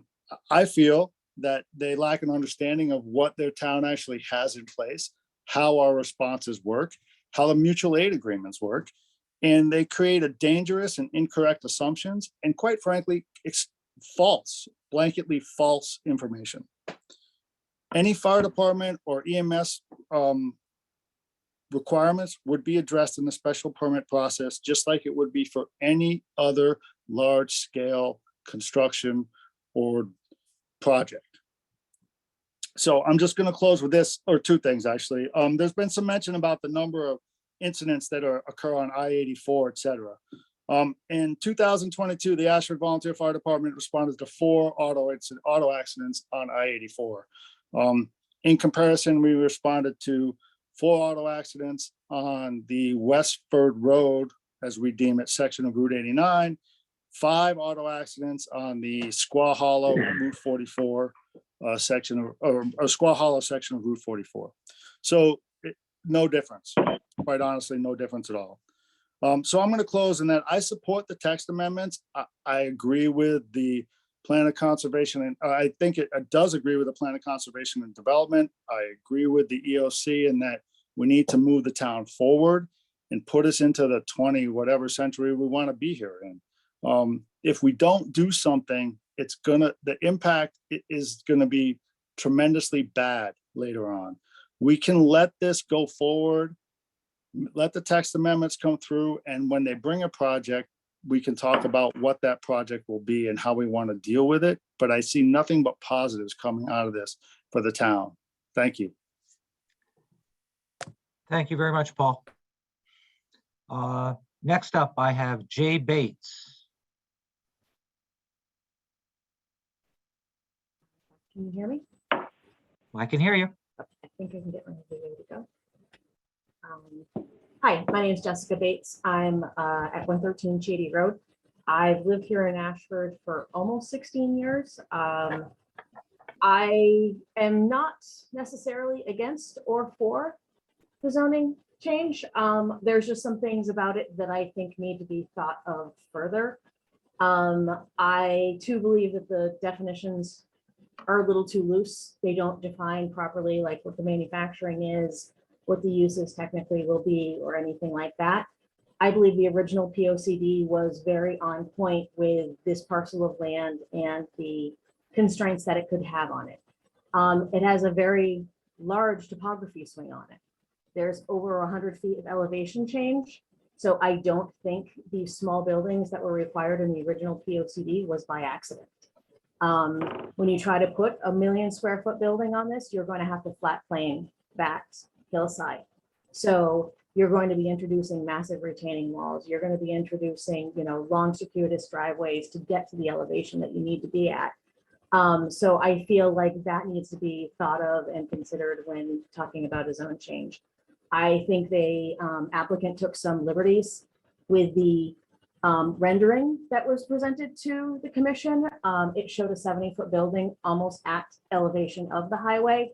But yet, if you look at the topography of this parcel of land, the lowest part is at the highway. The building is probably going to be 50 plus feet up from that. And then the building is going to start there and go to 70 feet higher than that. So the building is probably going to be, in excess, the top of the building of well more than 70 feet. That said, the building being higher, the trucks are going to be higher. Sound is a frequency. When you put a truck with a sound, with a backup alarm, with the air brakes releasing and things like that on one of the higher knolls in the town, a lot of the town is going to hear it. So I think if the town does go through with the amendment change, there should be sound studies required for every use that will tell you where the sounds will be going to and who will be subject to them for the various uses on this parcel of land. I noticed quickly on the slides that were presented to us, the scenarios of the existing plans and the existing plans that would be allowed under the zoning regulations. I didn't see retaining walls on any of those plans, and under the current zoning, retaining walls are not allowed in the setbacks. But yet that, like I said previously, that parcel of land has a lot of topography to it. There will be a vast number of retaining walls on there that would not be allowed in the 400-foot setbacks. There did not appear to be appropriate parking for the size of the buildings that were there. Right now, zoning regs allow 1 to 200 for what is industrial, but then the other use is 1 to 750. So even a 200,000 square foot building would have like 1,400 parking spaces required under current zoning, but the as allowed by right plans didn't show nearly that amount of zoning of parking on the plans. So the original plan, the plans that were shown right now would be under scrutiny of a subdivision. A subdivision, the regulations require that the open space cannot be a wetland or stormwater management area. And both of those plans actually showed the stormwater management basins and the wetlands as the open space. So I just feel like it's not necessarily a clear indication of what is allowed right now by our zoning regulations and what would be allowed by right of the revised zoning regulations. So that's really all I have. I hope I kept it under 3 minutes. I tend to talk really, really fast. So that's it. I am pro-development, but I think pro-development comes along with a lot of requirements to it, and hats off to you guys serving on the commission, because it's a lot to listen to and a lot to weigh in on. So thank you so much for your time and all of this. And that's all I had for tonight. Thank you very much. Thank you for both your kind words and your input. Next on the list, we have Claire Vidic. Okay, thank you. I'm so grateful to all of you who have spoken so eloquently to oppose this application. I'm not going to list all of the things that I had wanted to speak about because so many of you have covered those issues. I would like to mention that I live at 40 Frontage Road, which is directly across, it's a property directly across from the proposed area of development across from the Interstate 84. We're directly on the other side. Frontage Road runs directly parallel to the highway. So living here, you know, I'm very aware of the watershed. I'm very aware of the fact that we're at the headwaters of the Fenton River. And I also know that everyone in Ashford gets their water from their well. No, I don't think there's public water anywhere in Ashford. If there is, I'm not aware of it. Maybe Commissioner would know that. But Not to refute what you said, but there is public water along 74. okay, all right. So there is some public water somewhere. Yes, but not a lot. Not a lot. So pretty much everybody gets their water from a well, which, you know, that water is essential to our lives. What the runoff would be from a development like this, I can't even imagine. I can't even imagine what type of runoff would come from all those trucks and all those cars, you know, potentially leaking something. And even if they don't, just simple runoff would be just amazing. And it will affect the watershed.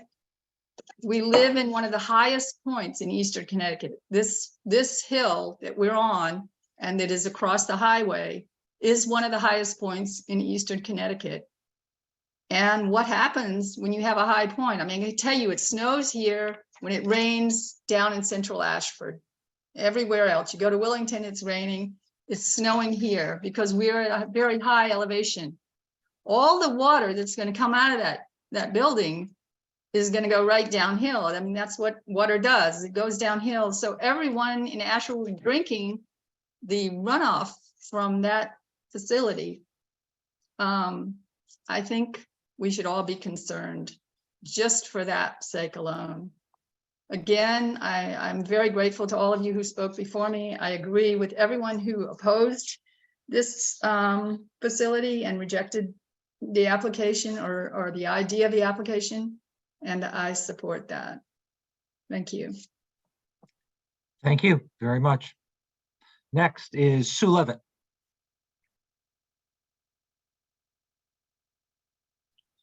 Good evening. Thank you so much for the work that you're all doing. We do appreciate it. I live at 194 Old Town Road, have property that runs extensively down Frontage Road, which is, we are right across the highway from the property that in question. And one of the things that I have submitted a written comment to you, and I won't repeat what I've said in that.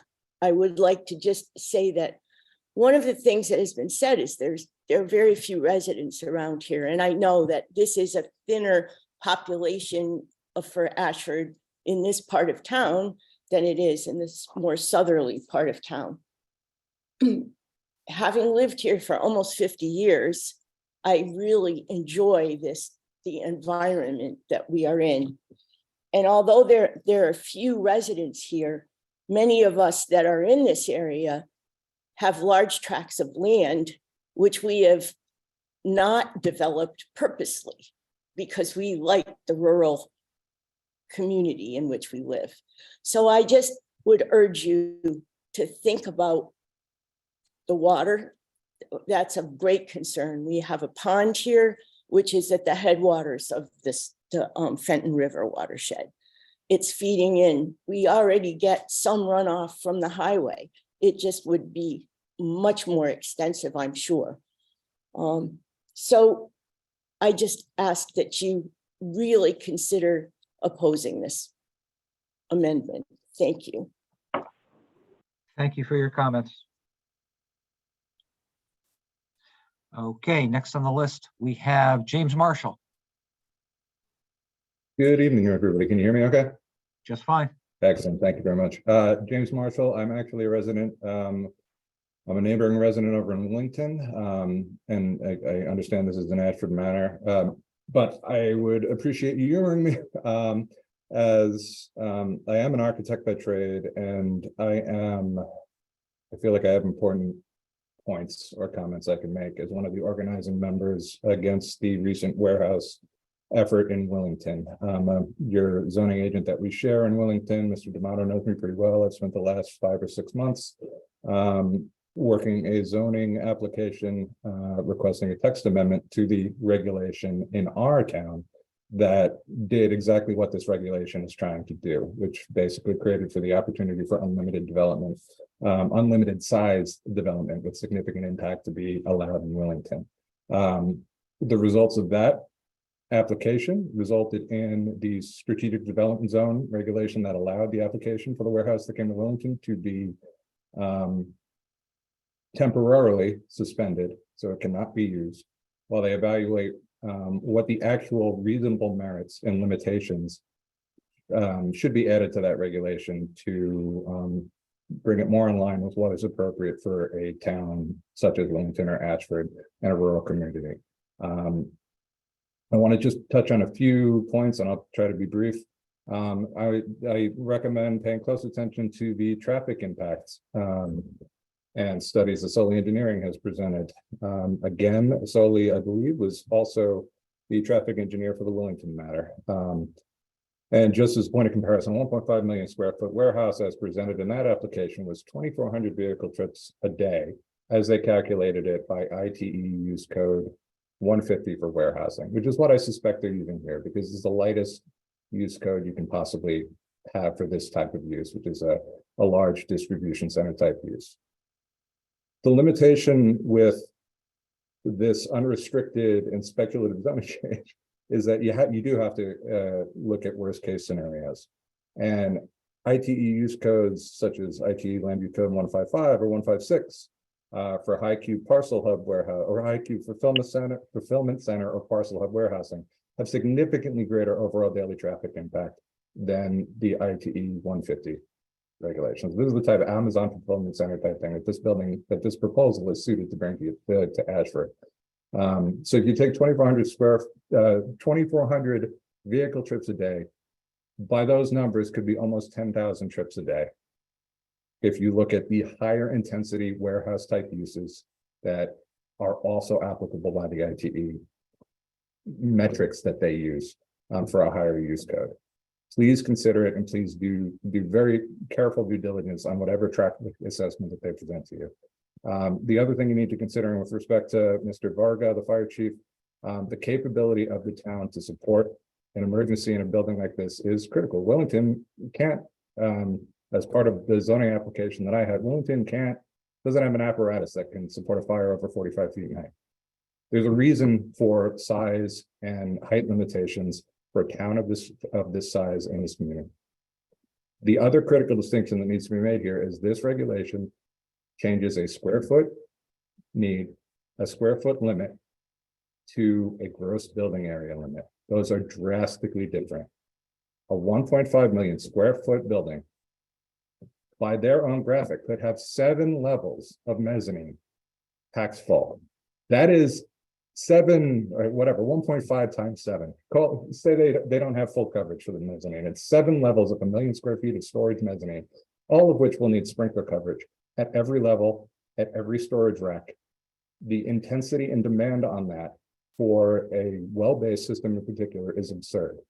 There is they will not be able to support a widespread fire in a facility of this scale without public water supply, period. The thing will burn if it's not self-contained in a matter of minutes. It also opens the door, and that's just not warehousing. That's applies to every use in that zone.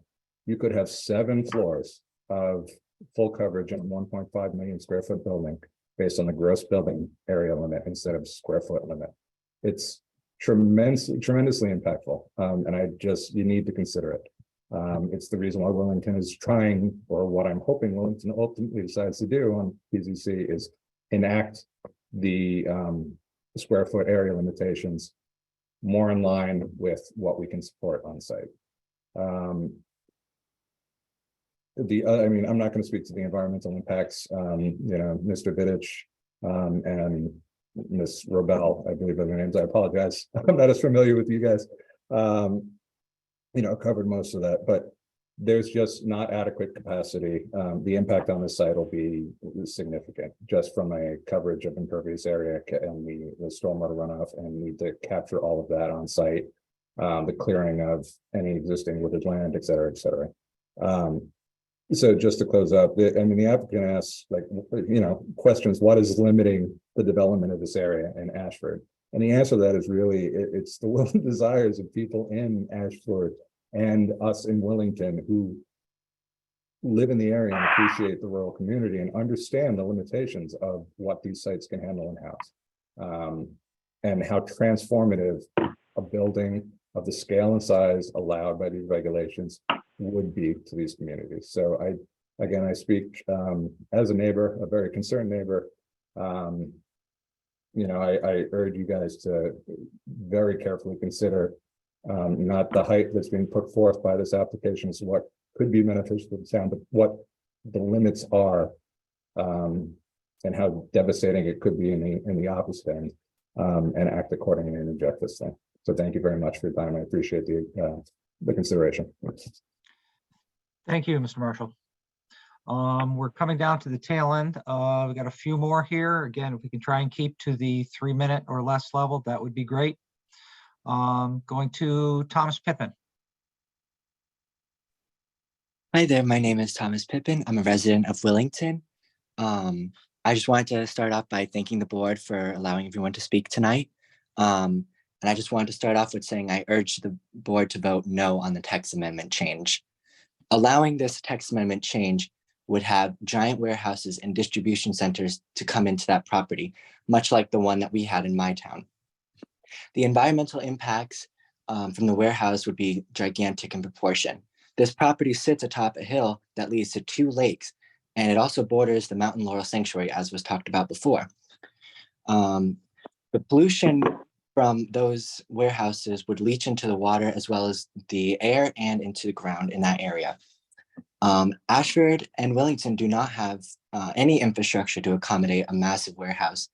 And God forbid that warehouse would ever catch fire, it would be extremely difficult to put out a fire of that magnitude with the current fire departments both Ashford and other towns have. This doesn't even account for possible toxic chemicals that could be released in a fire, much like what is going on in East Palestine, Ohio.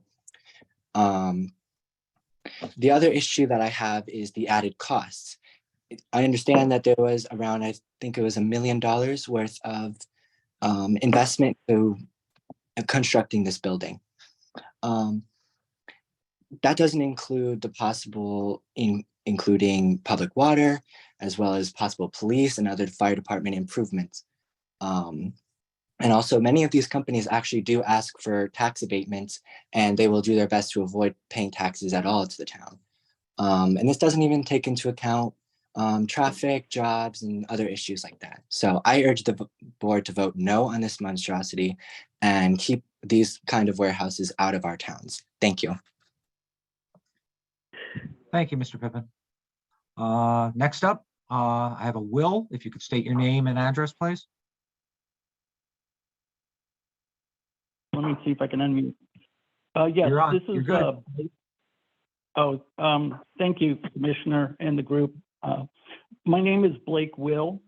I'm a resident of Ashford at 436 Turnpike Road.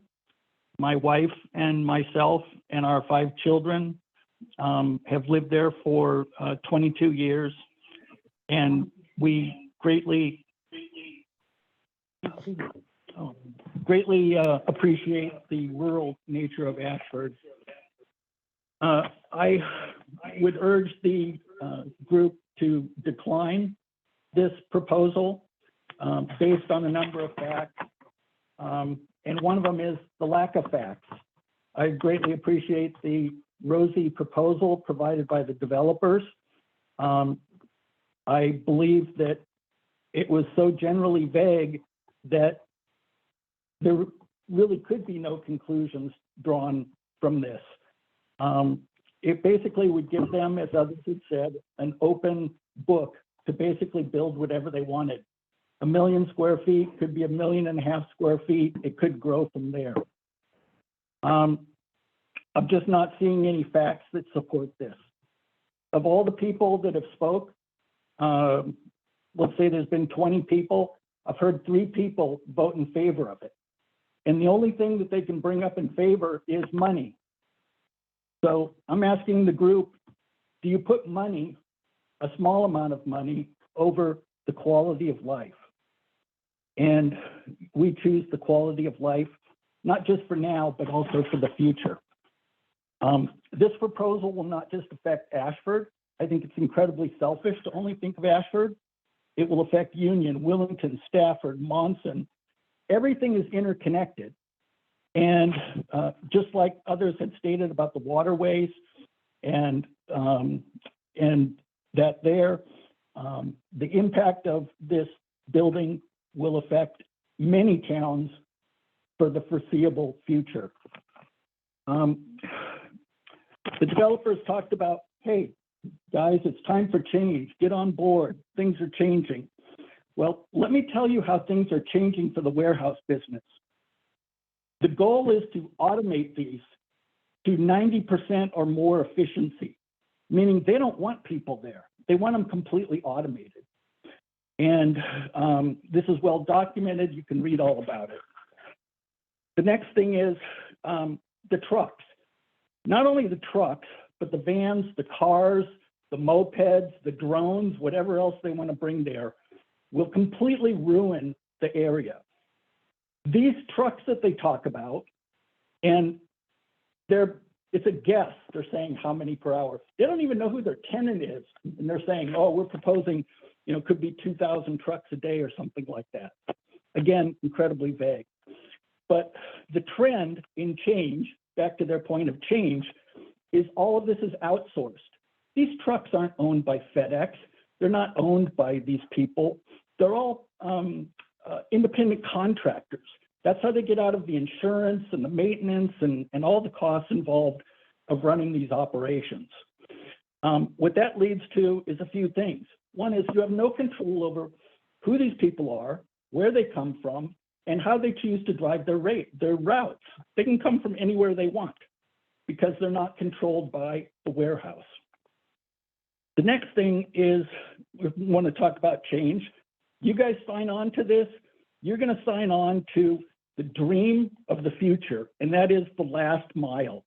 The last mile in the gig economy is to get people from these warehouses, to get individual people like Uber drivers to start delivering goods, products to people the same day. And you're kidding yourself if you think this will not happen. That will increase the traffic in this area by tens of thousands of vehicles. If not day one, soon enough, it will happen. It's guaranteed. It's already in their business plans, it's in their business models, and it's in their financial forecasts for the future. You can read all about it. There's been a lot of discussion about fire. My son is a lieutenant in the Manchester Fire Department. He told me one of the biggest issues, and they do incredibly detailed plans in all the buildings down there, is the storage of hazardous materials. You build a warehouse there, you have no control over what materials are stored there, including lithium-ion batteries and other things that are incredibly toxic and flammable. To the developer's point, you know that they're doing us a favor by building one large building versus 4 smaller buildings of 250,000 square feet. Don't be fooled. It's much cheaper to build one large building. I also submitted a letter that I would ask the group to read. But for every one person that's here on this meeting, and the majority of them are rejecting this, there's probably 20 or 30 people that have no idea that this is going on. And that's greatly concerning to me when the people are supposed to be working for the people who live there. And that's me and others that have spoke up here, including some of the commission members that, that live in town. So I really think, I can't say one good thing about this, unless you're the developer. And there's an old story, the difference between a prospect and a customer. a prospect gets, wine, champagne, and cheese and crackers, and the customer gets warm hose water.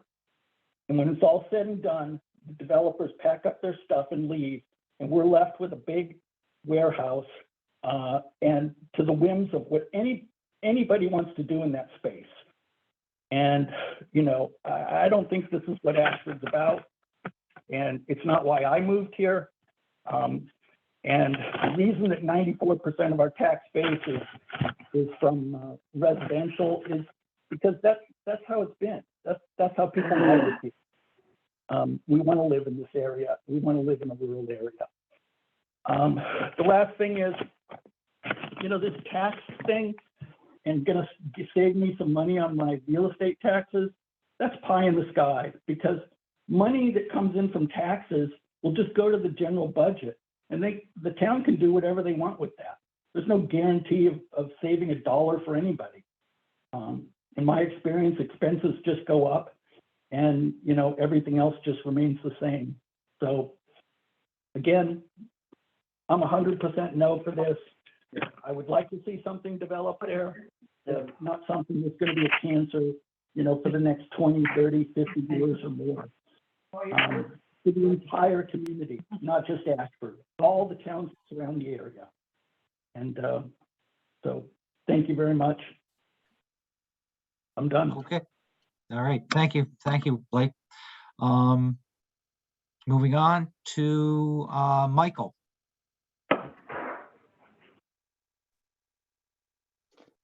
Commissioner, can you hear me okay? We can hear you. All right, perfect. I appreciate the opportunity to speak. I'll keep it within 3 minutes. I wrote it down so I can stay on track. But my name is Michael Varga. I live on Zychek Road. Spent most of my life in Ashford, grew up in Ashford most of my childhood and into my early adulthood. And coming from the perspective of a long-term resident who is weighing the feasibility of my own personal ability to stay in the town of Ashford as a long-term resident and as an agricultural resident.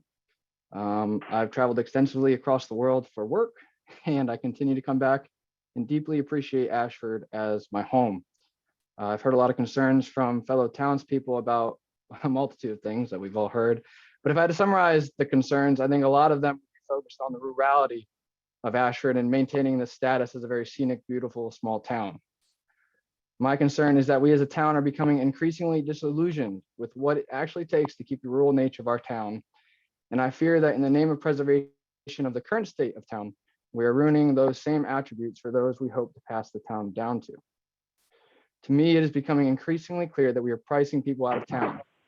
Our commercial infrastructure as it stands is very minimal. It means the majority of the tax and budget burden is falling solely on individual residents and residential taxpayers. I've heard that there are those that do not mind paying a few $100 extra to prevent business development in town, but the fact is that the tax burden is not always going to be a few $100. And the reality is the cost considered to keep our quality of life in town is increasing with an increasingly aging population and an increase in relying on paid public service. And that's going to increase, I think, more substantially and more rapidly than we are considering. I can speak to this personally and just in one regard, and for example, fire and EMS, which has been such a big topic in this conversation. The town of Ashford is facing what the entire state of Connecticut is plagued with, which is a reduction in volunteerism in fire and EMS. And what you're seeing across the board in Eastern, Central, and Western Connecticut is that these towns that have been traditionally volunteer companies are becoming 24/7 paid staff. And the fire and EMS has also come to light a lot in recent times. And speaking as someone who volunteers at Ashford, I can say that since this proposal, I don't think we've had any volunteers come into the office or ask for volunteer applications. So I don't think that problem is going away with or without the construction of this new development. So whether it be a mill rate or budget relief, we have to have a stronger commercial infrastructure to support these public services. I've also heard a lot of people talking about disapproving kind of the big business aspect of this development. To be frank, I think there's a reason why we don't have a strong, thriving downtown Ashford that's kind of traditionally acquainted with New England small towns, if for whatever that reason may be. And that's something I'm strongly in favor of. And I would love to see that in the perfect world come back to town, but there's a reason why it's not, and it hasn't in the past. There's also a reason why agriculture and agricultural land is disappearing rapidly in the state of Connecticut and in New England. And I question what's going to happen to our identity as a rural small town when we've completely priced, as an example, middle-class small business agriculture out of town. Again, coming from a personal anecdote, I'm in that position right now. And, I have an idea of what's going to happen when you price agriculture and agricultural land out of town, but I don't think the other townspeople are aware of what that's going to change to our identity as this beautiful rural agricultural town. We have to give business an opportunity to develop and thrive for the nature of our town as it stands currently to thrive. The location that's being proposed is proximity to the highway, and in general, the proximity away from the majority of the town seems ideal. As a town in the past, we have rejected so many opportunities for businesses, big and small, of various natures to do that, to thrive and develop. The current applicant is local in the regional aspect, has done, I think, as much due diligence as we could probably ask them in this early stage of a process, and appears willing to work with the town to find a balance between what the town desires and the feasibility of what it means to run a business. I'm not sure what else at this point the town could desire without going down alternative routes that we already have a history of not supporting. For these reasons, I encourage the passing of this amendment for the sake of allowing the town to transition into the future while still feasibly maintaining the aspects and identity that we love about Ashford. Thank you, Commissioner.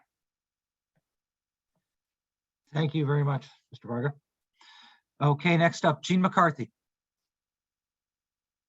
Or Gene or Kevin, I don't know who's speaking.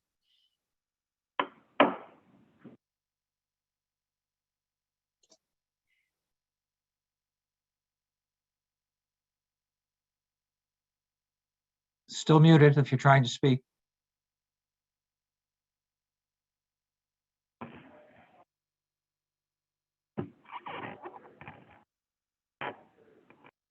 Okay, I'm unmuted.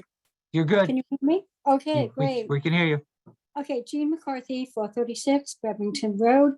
I have lived in Ashford since about 1976, so I am no longer a tourist, as I've been called in the past. I love Ashford. I've been on, I don't know, 6, 7, maybe 8 boards in Ashford. I'm on the library board now, ZBA. And I love everyone in Ashford. I love the people.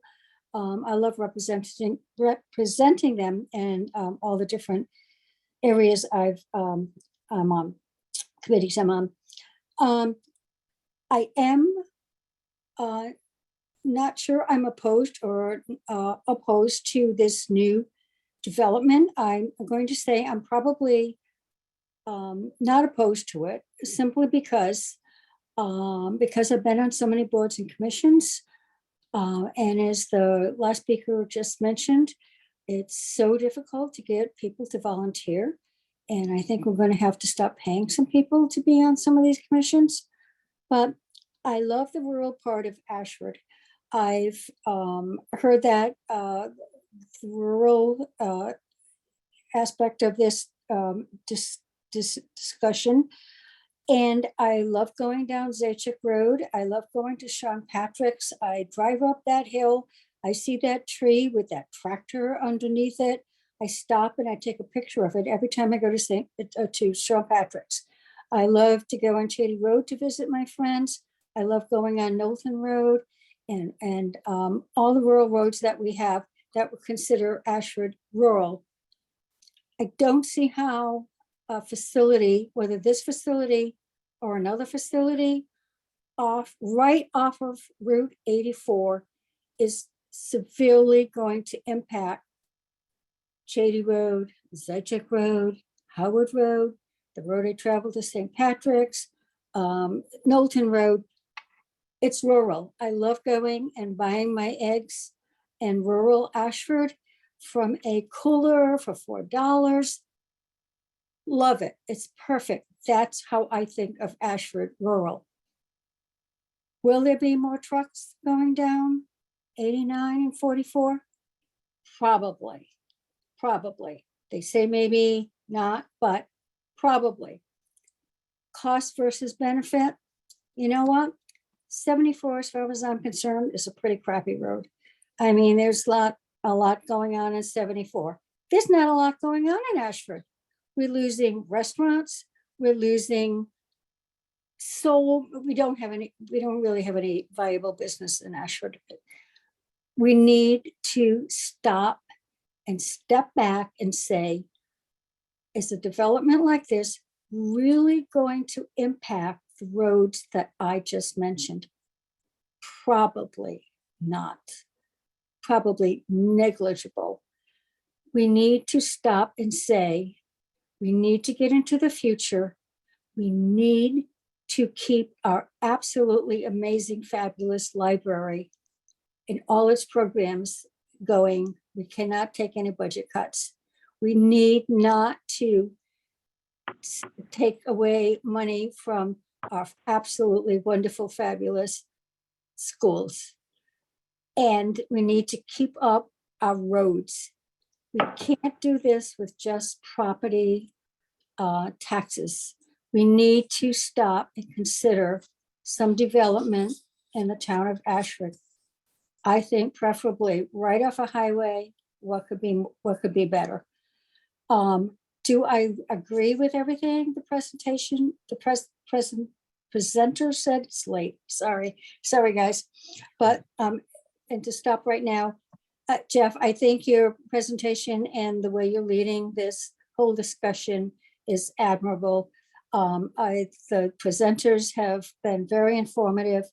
Everyone who's been speaking has been very logical, sincere. I'm just very proud to be a resident of Ashford. So I don't want to come on as being negative. I just want to see Ashford improve. And I just turned 79, so I'm not going to be here a whole lot more years to see a whole lot of progress here, hopefully progress. But I would like to see, when we talk about rural, to me, sidewalks are rural. Somebody said to me once, I moved here because I want to be rural. Sidewalks aren't rural. You know what? I think it'd be pretty nice to be able to go to maybe Wooden Spoon coffee shop, get a coffee somehow, and I don't know how, major traffic issue, go and get my nails cut at the local, can't remember the name now, and then walk over to the post office, not get in my car every single time. Have a nice community in downtown Ashford. I mean, I think that's part of being rural. Anyway, to go on, I think there's huge questions to be answered. I would want the Planning and Zoning Commission to really look at that height of that building.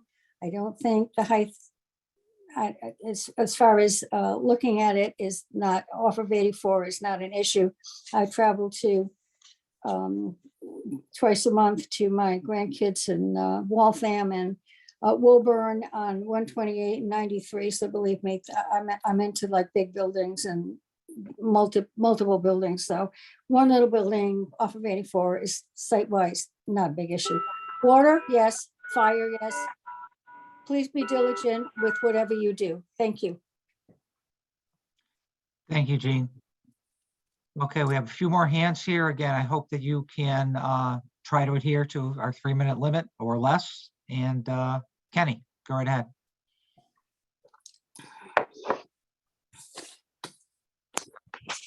Can you hear me? Can you hear me? Oh.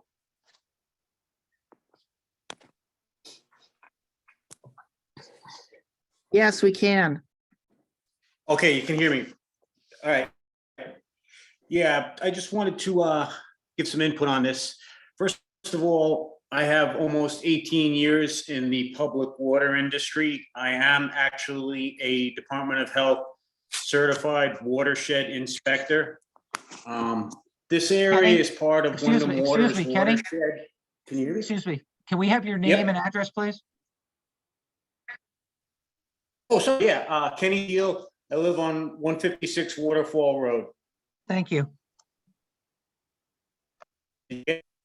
So anyway, like I was saying, I am been in the public water industry for 18. water treatment certified by the dedicated water district operator, with the health watershed. And there, just a little bit about this stuff. This watershed is the Kenny, I'm sorry. Kenny, I'm sorry. Your voice is like entirely breaking up. I know you've been waiting a long time, but it's really very difficult to make out. It's kind of like underwater every other word. Any better now? That's much better. Yes. Is this any better? Yes, All right, I had to absolutely. move to a different spot. I'm sorry, I don't have great service here. So anyway, I am a Department of Health certified watershed inspector. I got almost 18 years in the public water industry. This watershed is one of the largest in the state, and it's privately owned land. This watershed feeds Wyndham Water's watershed. Now, Wyndham Water has probably some of the cleanest water in the state. They've actually won awards down there for the drinking water, because one of the reasons is that the source water, which comes through all of our land, is really good water. They really don't have to treat it very much. This facility will have a very large impact on that. You have to look at the things that's going to happen here. Okay, you're talking about something this big. We don't have natural gas out here. So what are they going to do to heat the place? There's going to have to be large fuel oil tanks, or they're going to have to bring in large propane tanks. It's most likely going to be fuel oil.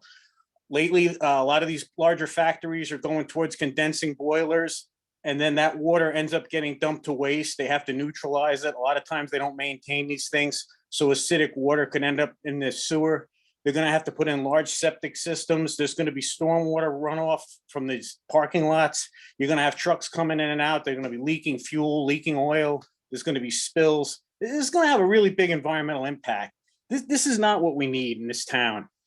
I hear the things about, oh, we want to bring jobs in.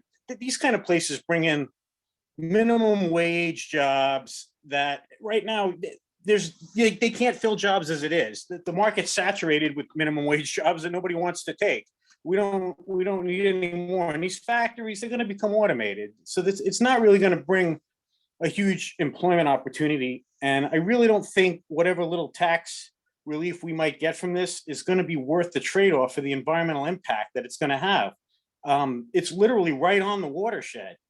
So I really think that needs to be looked at. I would hope that the commission is going to reach out to Wyndham Waterworks for their input on this. That's pretty much all I got to say about it. I just really hope you really look at the environmental impact on what this is going to do. Thank you. Okay, very good. Thank you. And I can let you know that the application itself has been sent on to the Wyndham Waterworks. Christina Sebo. Excuse me, Christina, I need to go to Pam first just because she hasn't had an opportunity. Pam, you want to go ahead?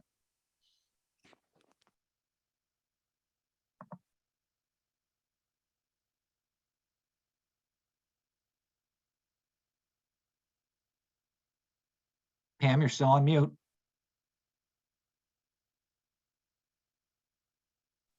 Sorry. That's okay. Go right ahead. Pam Summers, 105 Maisie Road. I urge the commission to reject this developmental proposal. I'm in agreement with what so many residents who have spoken before me have said with so much passion and more eloquence than I have. I love the quiet. I love the stars at night, the beauty of this town. I gush about it to everyone since I moved here. Please do what is in your power to preserve this treasure of a town. Thank you and good night.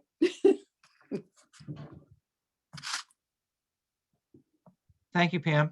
I saw Bill Folletti sneak in there, but Christine, I'm going to let you go here. Thanks. I have 4 sentences. So I've been really impressed by a couple of comments by several tonight that the town would ultimately need to regulate and monitor whoever became the user of these potential mega buildings. I remember listening to, I can't remember whether it was a PZC meeting or a Board of Selectmen meeting last year, where the commission was unable to successfully monitor compliance by a very small local business. I think it was a gravel pit. How on earth would we be able to monitor and ensure compliance with a huge mega building user?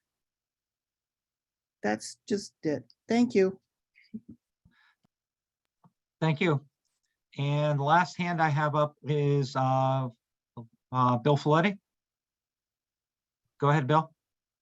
Good evening, Jeff. I congratulate you on running a great meeting. I'm continuing to be impressed by the wealth of knowledge and expertise that we have throughout our town on a number of different factors. My wife Linda and I submitted written documentation that I won't reiterate for the record. Basically, we support going to the next stage and approving the text amendment to a point of bringing it on to more clarification and development and to broaden the proposal and with the more specifics from the proponent. Like Paul Varga had mentioned earlier, we all wear several hats in town. So I'm speaking both as a resident, but as the first selectman, I also, and I've heard people mention about it doesn't matter, the $300 in additional taxes, or somebody even said even if it's $1,000 or $2,000. Well, many of us, most of us are fortunate to be able to feel that way. But I assure you, there's a number of people in town that don't feel that way. I won't, but I could name you a number of people who have lived in this town most of their lives in the past year because of economics have had to relocate. And I've been doing a little research, and I'll just share an interesting figure. Back in 93 and 94, the population of the Ashford School was 589 students. The population as effective, hold on one second, as of last Friday was 367 students. In that period of time, and I understand it's a considerable amount of time, we lost 222 registered students. Also, in addition to that number, there are now 22 homes that are homeschooling their children. But contributing to that decrease in population is also affordability. And I don't know how many more students we can afford to lose from our school because of a lack of affordability or Ashford not keeping up with the tax rates and being higher than our neighbors in the general area.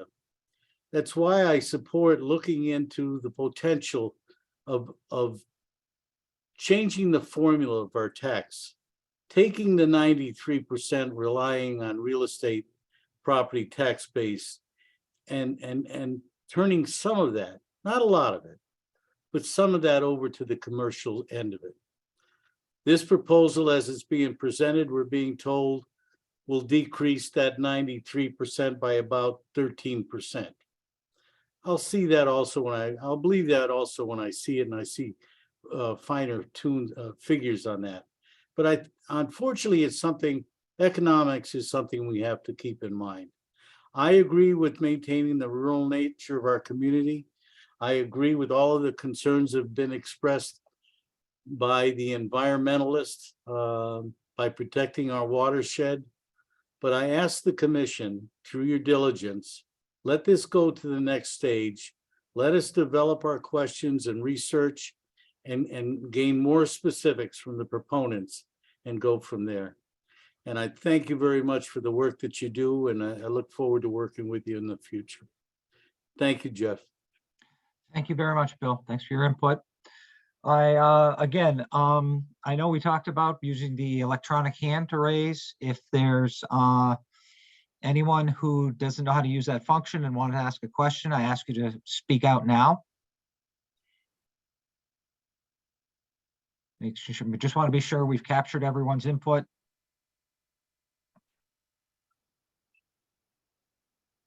I do see a hand from Mr. Pippin again.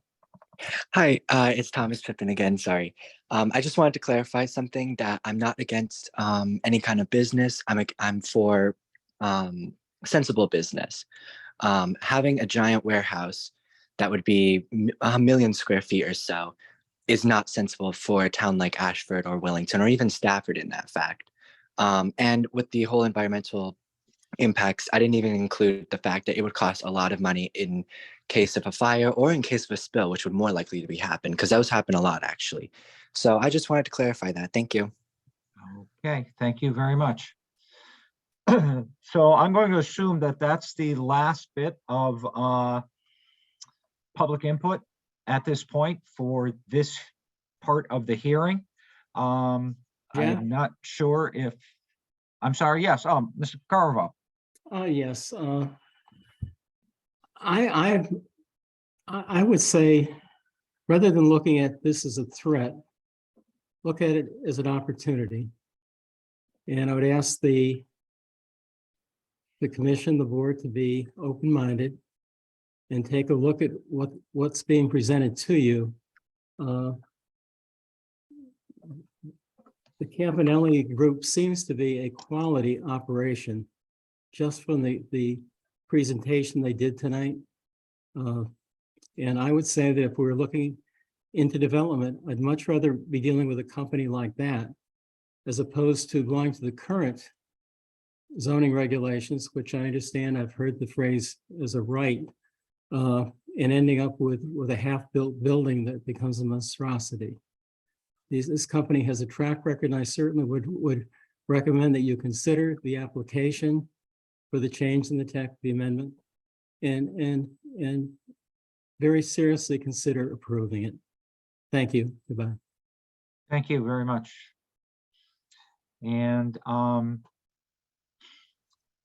going to take Andrew Campbell. Yep, Andrew Campbell, 148 Southworth Drive. Also captain of the fire department. I kind of wanted to reiterate on Paul and Michael's behalf. I've been in the department for 10 years now. In the 10 years that I've been in the department, we've had maybe a handful of volunteers sign up. And we've had even more volunteers disappear. It's becoming harder for volunteers to cover the town with the ambulance and with fire trucks. And we've had to increase staffing, and I don't see that trend going away anytime soon. It's becoming harder and harder to afford the being able to volunteer. And it's also becoming harder and harder to afford to be able to live in this town. So I just want to say that I am for this. As far as the fire department not being able to control a fire at this location, I would suggest that anybody that has those kind of concerns that would ask the fire department for those. I would bring it up to us and just hear our side of the story before you making any assumptions. But as far as being able to lower taxes, I would say I am for this text change, just to see how this develops. And even if nothing comes out of it, at least we had the opportunity to build the economy in this town. Thank you. Thank you very much. And Carrie Olson.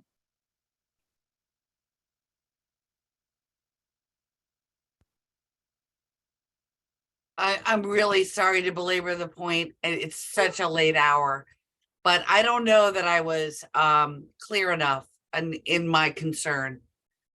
I am not concerned about the town reasonably considering economic development in this area. What I am concerned about is the specific text amendment that's been proposed. The way it has been drafted. Everybody seems to think that a warehouse distribution center is a foregone conclusion. That's not what this text amendment proposes. It's extremely broad.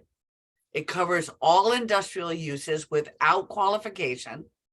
And all I'm saying to this commission is that if you're going to consider a text amendment, you need to really think about what uses would be appropriate, not just the size, not just the scope, but the actual uses that would be appropriate for this area.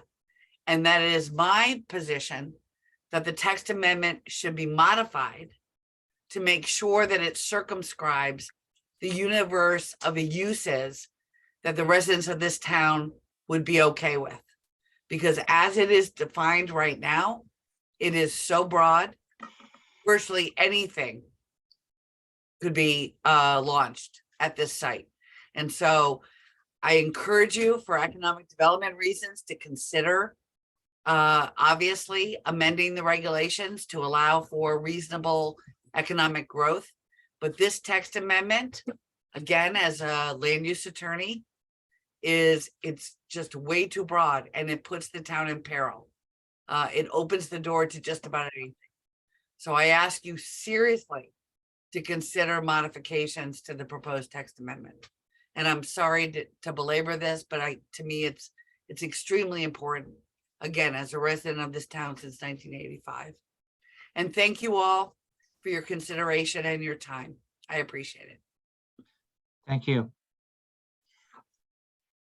Okay, I've got a couple of repeats. Mr. Vidic, you have something, some point to make?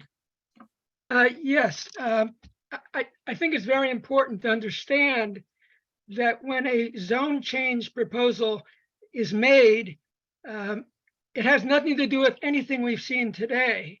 It has to do with what the worst case conditions are that would be allowed. I'm not against economic development. I spent many years working in Western Connecticut on economic development planning. So I'm very much in support of economic development planning, but this has no specificity. What the commission needs to do is to reject the proposal, then to reconnoiter as a commission and develop a proposal that the commission itself wants to do. It's not a question of negotiating with the applicant right now. It's either all or nothing. And the better approach is to reject the proposal, come up with a committee that spends time to look at exactly what would be appropriate in terms of development. It's not a one size fits all. Somebody comes in and says, this is your solution. What we need is the time to look at something that makes sense for this area, not just because somebody walks in with a proposal. We need to look at what's best for the economic development of the town, just like the first selectman has said. But we need to do it without our hands being tied behind our back with one size fits all approach right now. Because after all, right now, warehousing is the most popular development scheme across the 141 municipalities of Connecticut that have this type of use, followed by distribution centers. And to the land use attorney's point, there are many municipalities that I can give you references to that specifically define what each of those uses are in detail, so that you're not using the word warehouse generically. A warehouse could be something that you see over in Wellington, where you actually store your goods. And a warehouse can be at the other extreme, another appendage of a distribution center. So this concept needs much more specificity. And so the idea is, let's look at this positively, but let's make sure we're doing it with the right land use and planning tools before we go further. And I think that's why you should reject it and then have a committee of the Planning and Zoning Commission. And I'd be happy to work with you pro bono on this. And believe me, I've done this with a lot of other communities, so that we get something that is got the right input here, not just the one flavor brought to us in the middle of the winter, but with some thought given to the specifics that would really work well. So that's my only suggested additional thoughts here, Mr. Chairman. Okay, Mr. thank you Chairman, very I would much. be willing to volunteer as well to assist in coming up with definitions of the proposed text amendment that would work for the town, whatever it takes. Again, I'm in support of economic development. I'm just not in support of this text amendment. It's way too vague. It's way too ambiguous. It's way too broad for Ashford. and I'm willing to assist voluntarily. Thank you. Thank you. Thank you. And Tony, you have your hand up. Tony Paticchio. Yes, I'm really echoing what others said, but I just want to move people off this idea of moving this on to the next level. I think moving this on to the next level doesn't mean accepting this text amendment. It means doing what the last two speakers just talked about. Once you add a use, and some of these are very vague and unspecified, you can't later say, oh, you meant that by industrial use? We don't want that in town. I mean, that's why you need to be careful with these things at the outset. If you put the use in and they meet all the other requirements, you can't say no. Special permit doesn't let you change your mind and say, no, we didn't really mean that. That's why it's imperative to take the time to figure out what uses we want. I can tell you that we specifically rejected warehousing and distribution centers when this came up, specifically for the reason of the traffic concerns, of the trucking, of the impacts it would have on the town, not just at this remote corner of town, but throughout the town. So again, I'm echoing exactly what they're saying. We need to reject this amendment, and I'd be happy to work with the commission too on looking at appropriate uses and appropriate levels of use. But this isn't the answer. Thank you. Thank you. Okay, I'm looking for any other public comment at this point. Actually, I'm looking to see if I have any commissioners left at this point, but I think I do. Seeing no other reach outs at this point, and I think we've covered everyone. I would like to, well, I do see, well, let me first see, I don't think Dick Williams is still on. I think he left us. Do you see that, Michael? He was there last time I checked. Let me just look again. No, I don't see him. Okay, so what I would like to do, I'd like to seat Luther for Dick Williams at 11:23.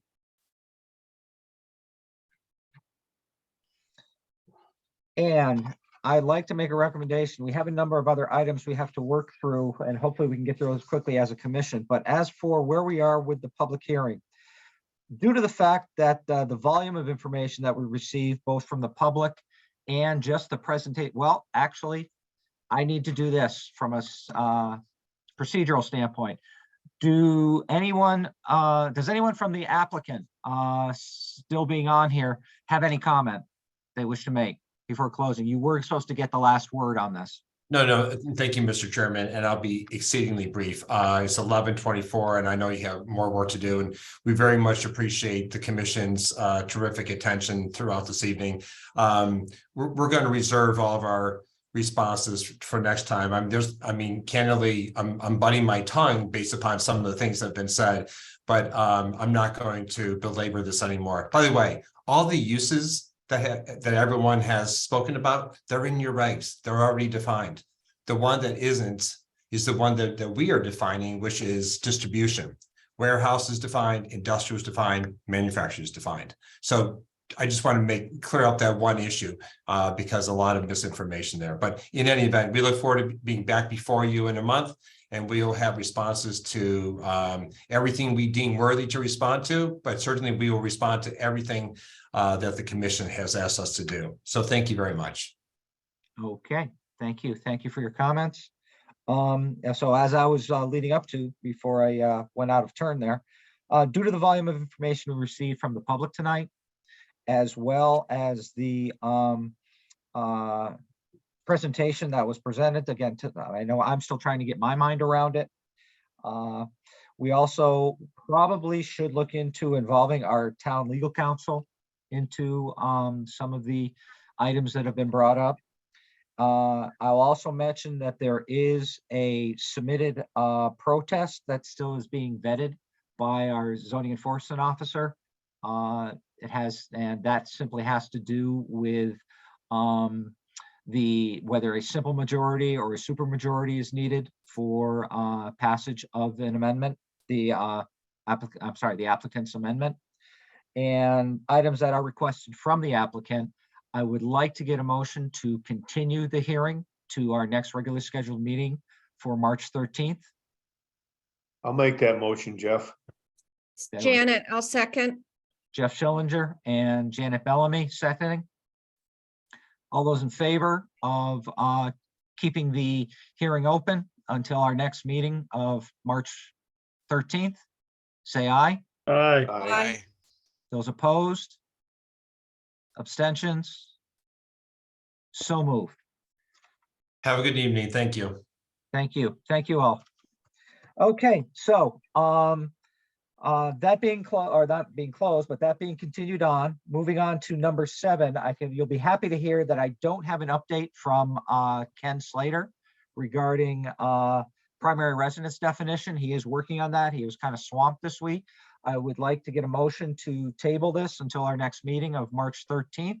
Can I get a motion? Janet, I'll move. Second, So, Alex. Well, I saw Jerry's hand come up, but I couldn't hear him because he was on mute. So I'll have to go with Alex. Alex seconded, Janet presented the first motion. All those in favor of tabling Aye. until next meeting? Aye. Aye. Those opposed? So moved.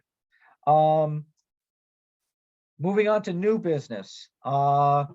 We have obviously the text amended application. We won't be deliberating on that because the hearing is still open. For B, item B, PZ-23-2, a special permit application for a rural business. This is receipt of a application. Do I have a motion to receive the application? I move that we receive the application, Alex. Is there a Second. second? That's me, Jeff. Jeff I'll second Schillinger. that. Any discussion? Hearing no discussion, all those in favor of receiving the application for a special permit for a rural business, say aye. Aye. Aye. Those opposed? Abstentions? So moved. Moving on to PZ-23-3, special permit application for Article 310 for reduction for a non-conforming use, conforming use, excuse me. If she's on, the more power to her. Is Dottie Famigletti on? She's not. She is not. Did she email you or anything? Yeah, I actually, for all 3 of these, given what was on the agenda, I told them it was receipt only. There would be no discussion. Okay. One of the things I wanted to suggest, or that I'd be willing to talk to each of these applicants about, is since we've got some of the time, if they can handle it, it might be worthy for us to push these out, because we're going to have these public hearings on top of the continued public hearing we just had and 22-9, and that may be a lot to do in one night. So if you think it's a good idea, I'll ask them if any of them feel like waiting until April so that the next meeting isn't as substantial. I am thinking that, yeah, if you're going to be making that request, especially PZ-23-3, I mean, that's somewhat more long and involved than the other receipts. Procedure-wise, what do you think we need to do? So we're just receiving them. We have 65 days to schedule a public hearing, so we've got enough time. So if they're comfortable with it, we'll push it. If they feel like they have to move forward, I'll schedule it. That's fine. So again, we're looking for that's where I left off, right? So I'm looking for a motion to receive this application for reduction of a non-conforming use. Janet, so moved. A second? Second, Alex. Second by Alex. All those in favor of receiving the application? Aye. All those opposed? Abstentions? Thank you. So moved.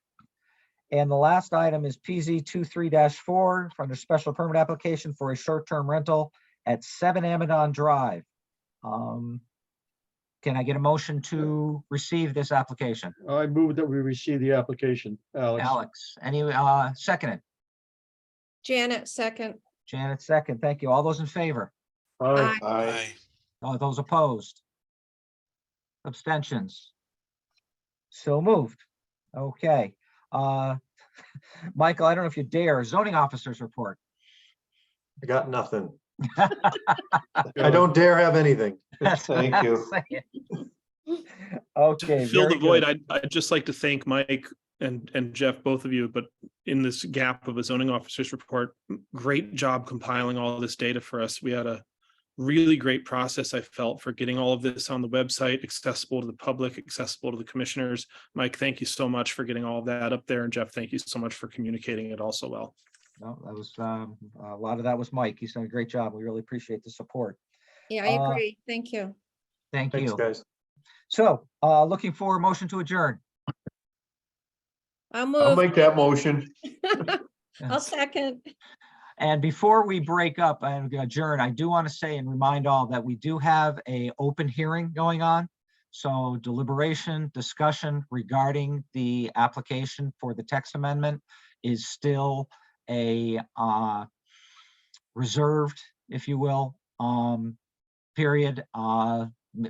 If people ask you about it, tell them that the hearing is still going on. They can submit further written communication, public comment, or they can attend the hearing and their voice will be heard.